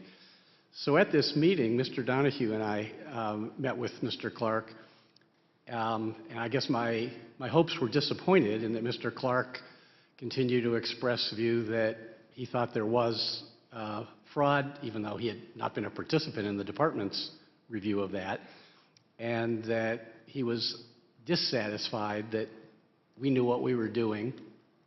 So, but he had acknowledged that he had had further, I don't know if it was meeting or phone calls or what, but further discussion with the president, despite having, a week earlier said that if he wouldn't do that, and if he did, if he got an invitation to do that, he would let Rich Donahue or me know. So it was a contentious meeting where we were chastising him that he was insubordinate, he was out of line, he had not honored his own representations of what he would do, and he raised again that he thought that letter should go out, and we were not receptive to that. Did he tell you in that the president had offered him the job of acting Attorney General? That was a day later. On the 2nd, he said that the president had asked him to let him know if he'd be willing to take it. Subsequently, he told me that on Sunday the 3rd, he told me that the timeline had moved up and that the president had offered him the job and that he was accepting it. Well, let's ask about that. What was your reaction to that? Well, on the one hand, I wasn't going to accept being fired by my subordinate, so I wanted to talk to the president directly. With regard to the reason for that is I wanted to try to convince the president not to go down the wrong path that Mr. Clark seemed to be advocating. And it wasn't about me. There's only 17 days left in the administration at that point. I would have been perfectly content to have either of the gentlemen on my left or right replace me if anybody wanted to do that. But I did not want for the Department of Justice to be put in a posture where it would be doing things that were not consistent with the truth, were not consistent with its own appropriate role, or were not consistent with the Constitution. So I did 4 things as soon as Mr. Clark left my office on that Sunday, the 3rd. Number 1, I called Mark Meadows and said I need to see the president right away. And he was agreeable and set up a meeting for 6:15 that Sunday, so about 2 hours away. 2, I called Pat Cipollone, the White House counsel, told him what was going on, and he said he would go into the White House to make sure he was at the meeting and he would be supporting the Justice Department's position as he had been doing consistently. 3, I called Steve Engel, who was, I was at the department, it was a Sunday, but there had been some reasons I needed to be there. Mr. Engel, I called at home and asked him if he would come in and go to the meeting, which he did. It proved to be quite helpful. And then number 4, I asked Rich Donahue and Pat Hovakimian, who had previously been my chief of staff, to get the department's senior leadership on a call and let them know what was going on, and which they did. And then Eric Hirschman called me to tell me that he was going to go to the meeting and that he would be supporting the Department of Justice position as well. So I knew that the meeting was on course and that I would have a number of people supportive of the Department of Justice's approach and not supportive of Mr. Clark's approach. Did Mr. Clark ask you to continue to stay at the department? At that Sunday meeting, when he told me that he would be replacing me, he said that he had asked to see me alone, because usually he had met with me and Mr. Donahue, because he thought it would be appropriate in light of what was happening to at least offer me that I could stay on as his deputy. I thought that was preposterous. I told him that was nonsensical and that there's no universe where I was going to do that, to stay on and support someone else doing things that were not consistent with what I thought should be done. So I didn't accept that offer, if I can put it that way. And during that meeting, did Mr. Clark ask you to sign the Georgia letter? That was on the Saturday meeting, January 2nd, that Mr. Donahue and I had with him. He again raised with both of us that he wanted us to, both to sign that letter, actually. So in that meeting, did Mr. Clark say he would turn down the president's offer if you reversed your position and signed the letter? Yes. Did Mr. Clark, so you still refused to sign and send that letter, I take it? That's right. I think Mr. Donahue and I were both very consistent that there was no way we were going to sign that letter, and it didn't matter what Mr. Clark's proposition was in terms of his own activities. We were not going to sign that letter as long as we were in charge of the Justice Department. Thank you for that, by the way. Mr. Donahue, were you expecting to have to attend a meeting at the White House on Sunday, January 3rd? No. As the acting AG indicated, we had a meeting that afternoon that related to preparations for January 6th, so I was at the department, but I had no expectation of leaving the department. It was a Sunday afternoon, and I was there in civilian clothes, as we both were, and expected to have that meeting, do some other work, but I had no expectation of going to the White House that day. So let's ask, so prior to that Oval Office meeting, did you set up a conference call with senior leadership at the department? And if so, tell us about that call. Yes, so obviously it was a bit of a scramble that afternoon to prepare for the Oval Office meeting.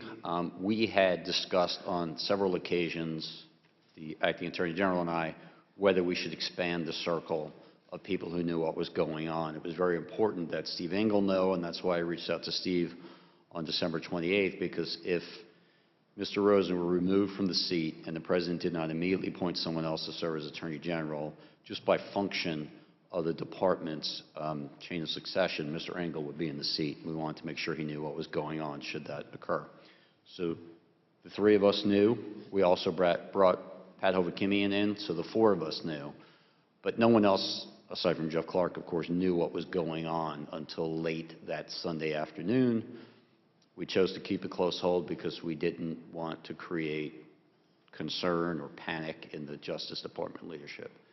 But at this point, I asked the acting AG, what else can I do to help prepare for this meeting at the Oval Office? And he said, you and Pat should get the AAGs on the phone, and it's time to let them know what's going on. Let's find out what they may do if there's a change in leadership, because that will help inform the conversation at the Oval Office. Pat Hovakimian subsequently set up that meeting. We got most, not all, but most of the AAGs on the phone. We very quickly explained to them what the situation was. I told them, I don't need an answer from you right now. I don't need an answer in this phone call, but if you have an answer, I need it in the next few minutes. So call me, email me, text me, whatever it is. If you know what you would do if Jeff Clark is put in charge of the department.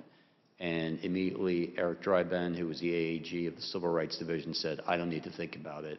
There's no way I'm staying. And then the other AAGs began to chime in turn, and all essentially said they would leave. They would resign en masse if the president made that change in the department leadership. Incredible. I'd like to look at the assistant attorney generals on the screen. If we can pull that up, have their pictures. Did every assistant attorney general you spoke to, as you said, agree to resign? Macon Delrahim was not on the call only because we had some difficulty reaching him. But yes, the other people on the screen were on the call, and all, without hesitation, said that they would resign. So as part of the Select Committee's investigation, we found that while Mr. Rosen, Mr. Donahue, and Mr. Engel were preparing for their meeting at the White House, Jeff Clark and the president were in constant communication beginning at 7 a.m. White House call logs obtained by the committee show that by 4:19 p.m. on January 3rd, the White House had already begun referring to Mr. Clark as the acting attorney general. As far as the White House was concerned, Mr. Clark was already at the top of the Justice Department. 2 hours later, DOJ leadership arrived at the White House. The Select Committee interviewed every person who was inside the room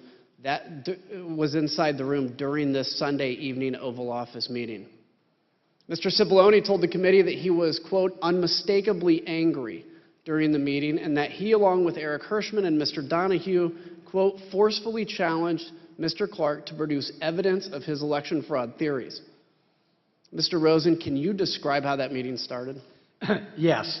So after some preliminaries, so Mr. Meadows had ushered us all in, and then he left. So Mr. Cipollone did some introductions and things. So after some preliminaries, the president turned to me and he said, well, one thing we know is you, Rosen, you aren't going to do anything. You don't even agree with the claims of election fraud. And this other guy at least might do something. And then I said, well, Mr. President, you're right that I'm not going to allow the Justice Department to do anything to try to overturn the election. That's true. But the reason for that is because that's what's consistent with the facts and the law, and that's what's required under the Constitution. So that's the right answer and a good thing for the country, and therefore I submit it's the right thing for you, Mr. President. And that kicked off another 2 hours of discussion in which everyone in the room was in one way or another making different points, but supportive of my approach for the Justice Department and critical of Mr. Clark. So at some point, Mr. Donahue comes in the room. Can you explain what led to him coming in the room? Oh, I forgot about that. So initially, in part, I think because he was underdressed, we had not arranged, we had not yet told the president that he was going to come in. The White House had a list of who would be there. That did include Mr. Engel and the White House counsel and the Deputy White House counsel, Mr. Hirschman. We went in, and then we told the president, at, maybe 10 minutes into the meeting or something, I forget how far in, that Mr. Donahue was outside, and he said, well, bring him in. And then Mr. Donahue came in and joined the meeting. So, Mr. Donahue, you enter that room. Can you set the scene for us and describe the tone you walked into? Yes, but if I could just back up one moment, Congressman, because you put the pictures up on the screen of the AAGs. I just want to make clear, one of the AAGs who was not on the screen was John Demers. John was the National Security Division AAG. John was on the call, but I prefaced the call by saying, John, we need you to stay in place. National security is too important. We need to minimize the disruption. Whether you resign is entirely up to you, obviously, and we'll respect your decision either way, but I'm asking you, please stay in place. And he did, so I don't want to leave the impression that he was not willing to resign, because I think he was. Thank you for So with regard to entering the Oval Office, I was sitting in the hallway. An administrative assistant passed by. She asked me, are you supposed to be in this meeting with the president? I said, no. I'm simply here in case questions come up that other people don't have the answer to. And she walked away and then came back probably 30 seconds later and said, the president wants you in the meeting.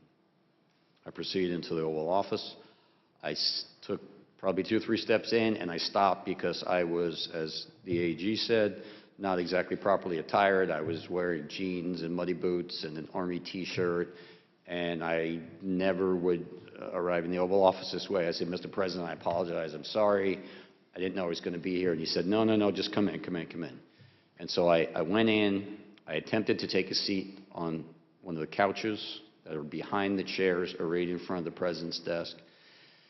And he said, oh, no, no, no, you're going to be up here. And everyone kind of laughed. And they moved the chairs a little bit. Someone from the White House counsel's office picked up a spare chair and put it directly in front of the president, and I took that seat.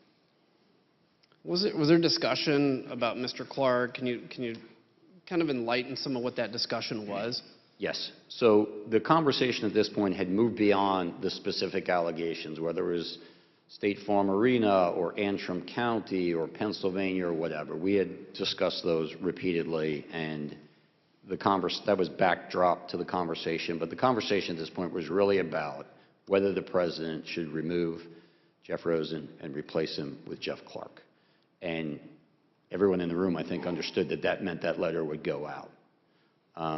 So that was the focus. It was about a 2.5-hour meeting after I entered, and so there were discussions about the pros and cons of doing that.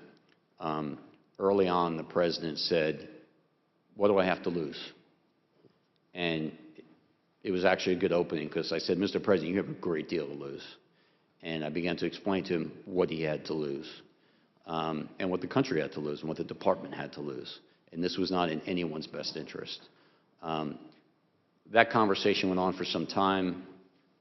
Everyone essentially chimed in with their own thoughts, all of which were consistent about how damaging this would be to the country, to the department, to the administration, to him personally. And at some point, the conversation turned to whether Jeff Clark was even qualified, competent to run the Justice Department, which in my mind, he clearly was not. And it was a heated conversation. I thought it was useful to point out to the president that Jeff Clark simply didn't have the skills, the ability, and the experience to run the department. And so I said, Mr. President, you're talking about putting a man in that seat who has never tried a criminal case, who's never conducted a criminal investigation. He's telling you that he's going to take charge of the department, 115,000 employees, including the entire FBI, and turn the place on a dime and conduct nationwide criminal investigations that will produce results in a matter of days. It's impossible, it's absurd, it's not going to happen, and it's going to fail. He has never been in front of a trial jury, a grand jury. He's never even been to Chris Wray's office. I said at one point, if you walked into Chris Wray's office, 1, would you know how to get there? And 2, if you got there, would he even know who you are? And do you really think that the FBI is going to suddenly start following your orders? It's not going to happen. He's not competent. And that's the point at which Mr. Clark tried to defend himself by saying, well, I've been involved in very significant civil and environmental litigation. I've argued many appeals in appellate courts and things of that nature. And then I pointed out that, yes, he was an environmental lawyer, and I didn't think that was appropriate background to be running the United States Justice Department. Did anybody in there support Mr. Clark? No one. Mr. Rosen, it was you he was going to replace. So what was your view about the president's plan to appoint Mr. Clark? Well, as I alluded to earlier, the issue really wasn't about me. It would have been fine, as I said, to have had Rich Donahue replace me. I would have said, great, I get 17 days vacation or something. But the issue was the use of the Justice Department. And it's just so important that the Justice Department adhere to the facts and the law. That's what it's there to do. And that's what our constitutional role was. And so if the Justice Department gets out of the role that it's supposed to play, that's really bad for our country. And I don't know of a simpler way to say that. And when you damage our fundamental institutions, it's not easy to repair them. So I thought this was a really important issue to try to make sure that the Justice Department was able to stay on the right course. Mr. Donahue, Did you eventually tell the president that mass resignations would occur if he installed Mr. Clark and what the consequences would be? Yes, so this was in line with the president saying, what do I have to lose? Along those lines, he said, so suppose I do this. So suppose I replace him, Jeff Rosen, with him, Jeff Clark. What would you do? And I said, Mr. President, I would resign immediately. I'm not working 1 minute for this guy, who I had just declared was completely incompetent. And so the president immediately turned to Mr. Engel, and he said, Steve, you wouldn't resign, would you? And he said, absolutely I would, Mr. President. You leave me no choice. And then I said, and we're not the only ones. No one cares if we resign. If Steve and I go, that's fine. It doesn't matter. But I'm telling you what's going to happen. You're going to lose your entire department leadership. Every single AAG will walk out on you. Your entire department leadership will walk out within hours. And I don't know what happens after that. I don't know what the United States attorneys are going to do. We have U.S. attorneys in districts across the country, and my guess would be that many of them would have resigned. And that would then have led to resignations across the department in Washington.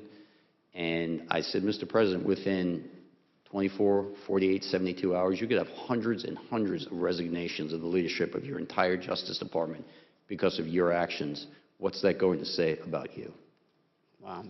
Mr. Engel, can you describe what your reaction was to that?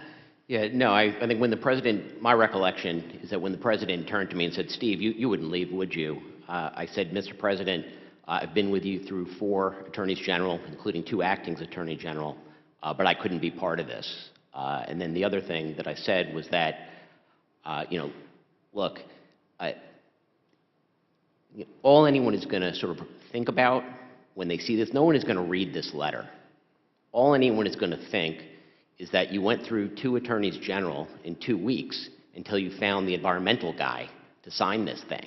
And so the story is not going to be that the Department of Justice has found massive corruption that would have changed the result of the election. It's going to be the disaster of Jeff Clark. And I think at that point, Pat Cipollone said, yeah, this is a murder-suicide pact, this letter. And yeah. I would note, too, Congressman, that it was in this part of the conversation where Steve pointed out that Jeff Clark would be left leading a graveyard, and that comment clearly had an impact on the president. The leadership will be gone. Jeff Clark will be left leading a graveyard. Again, the premise that, which as Mr. Donahue has said, but that Mr. Clark could come in and take over the Department of Justice and do something different was just an absurd premise. And all he was doing, Mr. Clark, by putting himself forward, was blowing himself up. And if the president were to have gone that course, it would have been a grievous error for the president as well. Mr. Cipollone, the White House counsel, told the committee that Mr. Engel's response had a noticeable impact on the president, that this was a turning point in the conversation. Mr. Donahue, towards the end of this meeting, did the president ask you what was going to happen to Mr. Clark? He did. When we finally got to I would say the last 15 minutes of the meeting, the president's decision was apparent. He announced it. Jeff Clark tried to scrape his way back and asked the president to reconsider. The president doubled down, said, no, I've made my decision. That's it. We're not going to do it. And then he turned to me and said, so what happens to him now? Meaning Mr. Clark. And he understood that Mr. Clark reported to me. And I didn't initially understand the question. I said, Mr. President, and he said, are you going to fire him? And I said, I don't have the authority to fire him. He's the Senate-confirmed Assistant Attorney General. And he said, well, who has the authority to fire him? And I said, only you do, sir. And he said, well, I'm not going to fire him. I said, all right, well, then we should all go back to work. Did you get a call from the president later that night? I did, I don't know, probably 90 minutes later or something like that. What was that about? The president, at this point, we left the White House, reconvened at the department. I left the department. I was back in my apartment. My cell phone rang. It was the president, and he had information about a truck supposedly full of shredded ballots in Georgia that was in the custody of an ICE agent whose name he had. I told him that ICE was part of Department of Homeland Security. I hadn't heard about this. If Department of Homeland Security needed our assistance, we of course would provide it, but it was really up to DHS to make a call if their agent was involved. And he said, fine, I understand. Can you just make sure that Ken, meaning Ken Cuccinelli, knows about this? I said, fine, I would pass that along to him. I eventually contacted Ken Cuccinelli later that evening, and I said, this is what the president told me. If you guys have anything you think should be brought to our attention, let me know. And he said, thank you, and that was it. Mr. Cipollone left the meeting convinced the president would not appoint Mr. Clark, but he didn't think the president had actually accepted the truth about the election. Sure enough, all the same debunked theories appeared in his speech at the Ellipse 3 days later. In the state of Arizona, over 36,000 ballots were illegally cast by non-citizens. 11,600 more ballots and votes were counted, more than there were actual voters. You see that? In Wisconsin, corrupt Democrat-run cities deployed more than 500 illegal, unmanned, unsecured drop boxes, which collected a minimum of 91,000 unlawful votes. Mr. Donahue, Mr. Rosen, Mr. Engel, and others stopped President Trump's efforts, at least temporarily. Yet the message President Trump and his Republican allies pushed throughout December made its way to his supporters anyway. And they kept up the pressure campaign on the way to storming the Capitol on January 6th. Mr. Rosen, were you at the Department of Justice on January 6th? Yes, I was there all day. Once the Capitol was under attack, I understand that you communicated with fellow cabinet members and Capitol Hill leadership. Can you tell us who you spoke to? Yeah, I was basically on the phone virtually nonstop all day. Some calls with our own DOJ folks, some with cabinet counterparts at DHS and Defense and the Interior, some with senior White House officials, and with a number of congressional leaders. I received calls from Speaker Pelosi, from Leader McCarthy, from Leader Schumer. I believe Leader McConnell's chief of staff called, a number of other members of Congress as well. And the basic thrust of the calls with the members of Congress was, there's a dire situation here, and can you help? And I reported to them that we were, on a very urgent basis, sending help from the department. We wound up sending over 500 agents and officers from FBI, ATF, and the U.S. Marshals to assist with restoring order at the Capitol. So had a number of calls. As I say, it was more or less nonstop all afternoon. Did you speak to the Vice President that day? Yes, twice. No, please, go ahead. Well, I was going to say the first call was a one-on-one discussion, somewhat akin to the congressional leadership calls, updating him on what we were doing to assist. And the second call was a conference call around 7 o'clock with the Vice President, congressional leaders, senior White House staff, some other cabinet officials, to address that order appeared to be close to being restored, but security still being determined, and the question being, what time could the Congress reassemble? And the answer was 8 o'clock, and thankfully Congress did reassemble and complete its constitutional duty. There was one highlight of that second call with the Vice President, which is Mr. Donahue had gone to the rotunda of the Capitol to be able to give firsthand account, and was able to tell the folks on the call, including the Vice President, that we thought 8 o'clock would work. Did you speak to the President on January 6th? No, I spoke to a number of senior White House officials, but not the President. Mr. Donahue, on January 6th, we know from Mr. Rosen that you helped in the effort to reconvene the joint session, is that correct? Yes, sir. We see here in a video that we're going to play now, you arriving with your security detail to help secure the Capitol. Mr. Donahue, 30 minutes after you arrived at the Capitol, did you lead a briefing for the Vice President? I'm not sure exactly what the time frame was, but I did participate in the call and participate in briefing the Vice President as well as the congressional leadership that night, yes. And where'd you conduct that call at? I was in an office. I'm not entirely sure where it was. My detail found it because the acoustics in the rotunda were such that it wasn't really conducive to having a call. So they found an office. We went to that office, and I believe I participated in 2 phone calls, one at 1800 and one at 1900 that night from that office. What time did you actually end up leaving the Capitol? I waited until the Senate was back in session, which I believe they were gavelled in a few minutes after 8 p.m. And once they were back in session and we were confident that the entire facility was secured and cleared, that there were no individuals hiding in closets or under desks, that there were no IEDs or other suspicious devices left behind, I left minutes later. I was probably gone by 8:30. And Mr. Donahue, did you ever hear from President Trump that day? No. Like the AG, the acting AG, I spoke to Pat Cipollone and Mark Meadows and the Vice President and the congressional leadership, but I never spoke to the President that day. So in today's hearing, showcase the efforts of the Americans before us to stand up for democracy. Mr. Rosen, Mr. Donahue stayed steadfastly committed to the oath they take as officials in the Department of Justice. On January 6th itself, they assisted during the attack while our commander-in-chief stayed silent. Their bravery is a high moment in the sordid story of what led to January 6th. My colleagues and I up here also take an oath. Some of them failed to uphold theirs and instead chose to spread the big lie. Days after the tragic events of January 6th, some of these same Republican members requested pardons in the waning days of the Trump administration.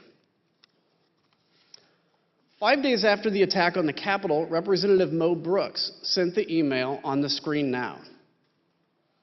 As you see, he emailed the White House, quote, pursuant to a request from Matt Gaetz, requesting a pardon for Representative Gaetz, himself, and unnamed others. Witnesses told the Select Committee that the President considered offering pardons to a wide range of individuals connected to the President. Let's listen to some of that testimony. And was Representative Gaetz requesting a pardon? Believe so. The general tone was, we may get prosecuted because we were defensive of, the president's positions on these things. The pardon that he was discussing, requesting, was as broad as you could describe. From the beginning, I remember he's from the beginning of time up until today, for any and all things. He mentioned Nixon, and I said Nixon's pardon was never nearly that broad. And are you aware of any members of Congress seeking pardons? I guess Mr. Gaetz and Mr. Brooks, I know, have both advocated for there to be a blanket pardon for members involved in that meeting and a handful of other members that weren't at the December 21st meeting as the preemptive pardons. Mr. Gaetz was personally pushing for a pardon, and he was doing so since early December. I'm not sure why. Mr. Gaetz had reached out to me to ask if he could have a meeting with Mr. Meadows about receiving a presidential pardon. Did they all contact you? Not all of them, but several of them did. So you mentioned Mr. Gaetz, Mr. Brooks. Mr. Biggs did. Mr. Jordan talked about congressional pardons, but he never asked me for one. It was more for an update on whether the White House is going to pardon members of Congress. Mr. Gomer asked for one as well. Mr. Perry asked for a pardon too. I'm sorry, I need to finish. Mr. Perry, did he talk to you directly? Yes, he did. Did Marjorie Taylor Greene contact you? No, she didn't contact me about it. I heard that she had asked White House Counsel Office for a pardon from Mr. Philbin, but I didn't frequently communicate with Ms. Greene. Are you aware of any conversations or communications regarding the possibility of giving Congressman Matt Gaetz a pardon? I know he had asked for it, but I don't know if he ever received one or what happened with it. How do you know that Congressman Gaetz asked for a pardon? He told me. Tell us about that. He told me to ask Meadows for a pardon. Were you involved in or did you witness any conversations about the possibility of a blanket pardon for everyone involved in January 6th? I had heard that mentioned, yeah. Do you know whether the president had any conversations about potentially pardoning any family members? I know he had hinted at a blanket pardon for the January 6th thing for anybody, but I think he had for all the staff and everyone involved. Not with January 6th, but just before he left office, I know he had talked about that. The only reason I know to ask for a pardon is because you think you've committed a crime. Thank you, Mr. Chairman. I yield back. I want to thank our witnesses for joining us today. The members of the Select Committee may have additional questions for today's witnesses, and we ask that you respond expeditiously in writing to these questions. Without objection, members will be permitted 10 business days to submit statements for the record, including opening remarks and additional questions for the witnesses. Without objection, the chair recognizes the gentleman from Illinois for a closing statement. Thank you, Mr. Chairman. The Justice Department lawyers are not the president's personal lawyers. We count on them to be on the side of the law and to defend the best interest of the United States, not the best interest of any political campaign. That's how it's been since the department was founded soon after the Civil War. Justice Department lawyers are supposed to play it 100% straight. President Trump tried to erase his loss at the ballot box by parachuting an unqualified man into the top job at Justice. It was a power play to win at all costs with no regard for the will of the American people. It was about ignoring millions of votes. Ignore them, throw them out, label them fraudulent, corrupt, illegal, whatever. Facts were clearly just an inconvenience. From the Oval Office, President Trump urged others to bring his big lie to life. He begged, just say the election was corrupt and leave the rest to me and the Republican congressman. He didn't care what the department's investigations proved. What good were facts when they would only confirm his loss? And it's no surprise that all the far-out, fully fabricated, whack job conspiracy theories collapsed under even the slightest scrutiny. That insanity went from the internet to the highest levels of government in no time. The bottom line, the most senior leadership of the Justice Department, from Attorney General Bill Barr to Jeff Rosen, his successor and his deputy Rich Donahue, everyone except Jeff Clark, was telling President Trump the very same thing. The conspiracy theories were false. The allegation of a stolen election was a lie. The data left no room for doubt, nothing to question. And the Constitution left no room for President Trump to change the outcome of the election. But we're here today because the facts were irrelevant to President Trump. It was about protecting his very real power and very fragile ego, even if it required recklessly undermining our entire electoral system by wildly casting baseless doubt upon it. In short, he was willing to sacrifice our republic to prolong his presidency. I can imagine no more dishonorable act by a president. We owe a great debt of gratitude to these men you've heard from here today. Real leaders who stood for justice when it was in grave peril, who put their country first when the leader of the free world demanded otherwise. They threatened to resign rather than corrupt our democracy. And thanks largely to each of them, President Trump's coup failed. Contrast that to Jeff Clark, who would do exactly what the president wanted. Say there was massive fraud, forget the facts, and leave the rest to President Trump's congressional friends.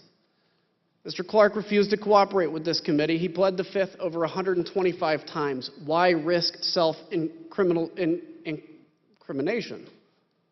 And President Trump's congressional friends, some of them are angling for pardons.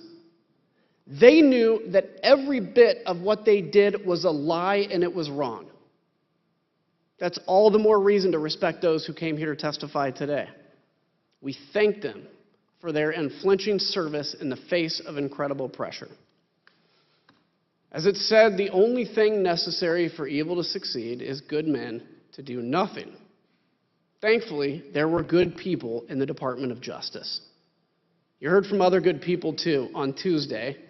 They, too, defended us. But I'm still worried that not enough has changed to prevent this from happening again. The oath that we take has to mean something. It has to cut to the core of who we are and be the driving force of our service to this nation.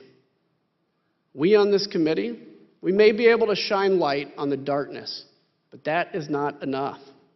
It's now up to every American, now and in the future, to stand for truth, to reject the lies wherever we confront them, in our towns, in our capitals, in our friendships, in our families, and at the ballot box, and within our own minds and hearts. Thank you, Mr. Chairman. I yield back. Without objection, the chair recognizes the gentlewoman from Wyoming, Ms. Cheney, for a closing statement. Thank you very much, Mr. Chairman. And I again want to thank the witnesses for being here today. After today, I suspect that there will be some who label you agents of the deep state or something else conspiratorial or nonsensical, meant to justify ignoring what you've said today, ignoring the facts. That may be the short-term cost of acting honorably and telling the truth, but your actions should have an important long-term impact. They will help keep us on the course set by the framers of our Constitution. Let me paraphrase the words of John Adams and others. Whether ours shall continue to be a government of laws and not of men is ultimately for the American people to decide. And let me also today make a broader statement to millions of Americans who put their trust in Donald Trump. In these hearings so far, you've heard from more than a dozen Republicans who've told you what actually happened in the weeks before January 6th. You will hear from more in the hearings to come. Several of them served Donald Trump and his administration, others in his campaign. Others have been conservative Republicans for their entire careers. It can be difficult to accept that President Trump abused your trust, that he deceived you. Many will invent excuses to ignore that fact. But that is a fact. I wish it weren't true, but it is. Thank you, Mr. Chairman. I yield back. Again, I thank our witnesses and thank my colleagues for this hearing. As we conclude our fifth hearing in this series, I want to remind the American people of a few things the committee has shown. Donald Trump lost the 2020 election. Top Republican officials who supported Trump knew that he lost and told him he lost. Trump knew he lost. Those who say the election was affected by widespread voter fraud are lying. They were lying in 2020, they were lying in 2021, and indeed, they are lying today. Donald Trump went to court. That's the right any candidate seeking to challenge the outcome of an election must do. Donald Trump lost in court dozens and dozens of times. He lost in part because there was no evidence that voter fraud had any impact on the results of the election. To borrow a phrase from our witness earlier this week, Mr. Bowers, all he had was theories and no evidence. As I've said, if you're running for office in the United States, that's the end of the line. You accept the court's judgment, you concede the race, you respect the rule of law and the will of the voters. But for Donald Trump, that wasn't the end of the line, not even close. The voters refused to keep him in office. The courts refused to keep him in office. But he continued to lie, and he went in search of anyone who would go along with his scheme.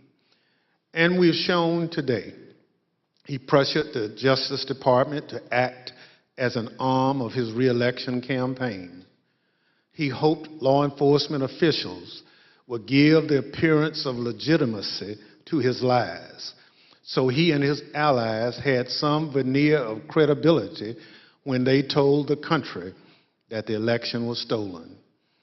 Earlier this week, we showed how Donald Trump brought the weight of the presidency down on local and state officials who are trying to do their jobs, and ultimately did. They investigated his claims and found them to be false, and then they endured Trump's pressure campaign at great risk to themselves and their loved ones. And of course, there was a scheme to get the former Vice President, Mike Pence, to violate the law and the Constitution by rejecting the Electoral College votes on January 6 and blocking the peaceful transfer of power. I mentioned the former Vice President last because, as we showed, when he refused to bow to the pressure in those critical moments on January 6th, there was a backup plan for stopping the transfer of power. The mob and their vile threats. Up to this point, we've shown the inner workings of what was essentially a political coup, an attempt to use the powers of the government from the local level all the way up to overturn the results of the election, find me the votes, send fake electors, just say the election was corrupt.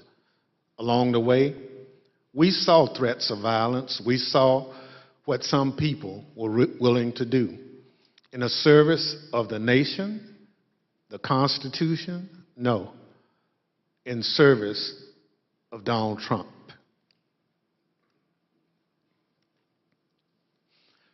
When the Select Committee continues this series of hearings, we're going to show how Donald Trump tapped into the threat of violence, how he summoned the mob to Washington, and how, after corruption and political pressure failed to keep Donald Trump in office, violence became the last option. Our investigation is ongoing. Those hearings have spurred an influx of new information that the committee and our investigators are working to assess. We are committed to presenting the American people with the most complete information possible. That will be our aim when we reconvene in the coming weeks. The chair, however, requests those in the hearing room remain seated until the Capitol Police have escorted members from the room. Without objection, the committee stands adjourned.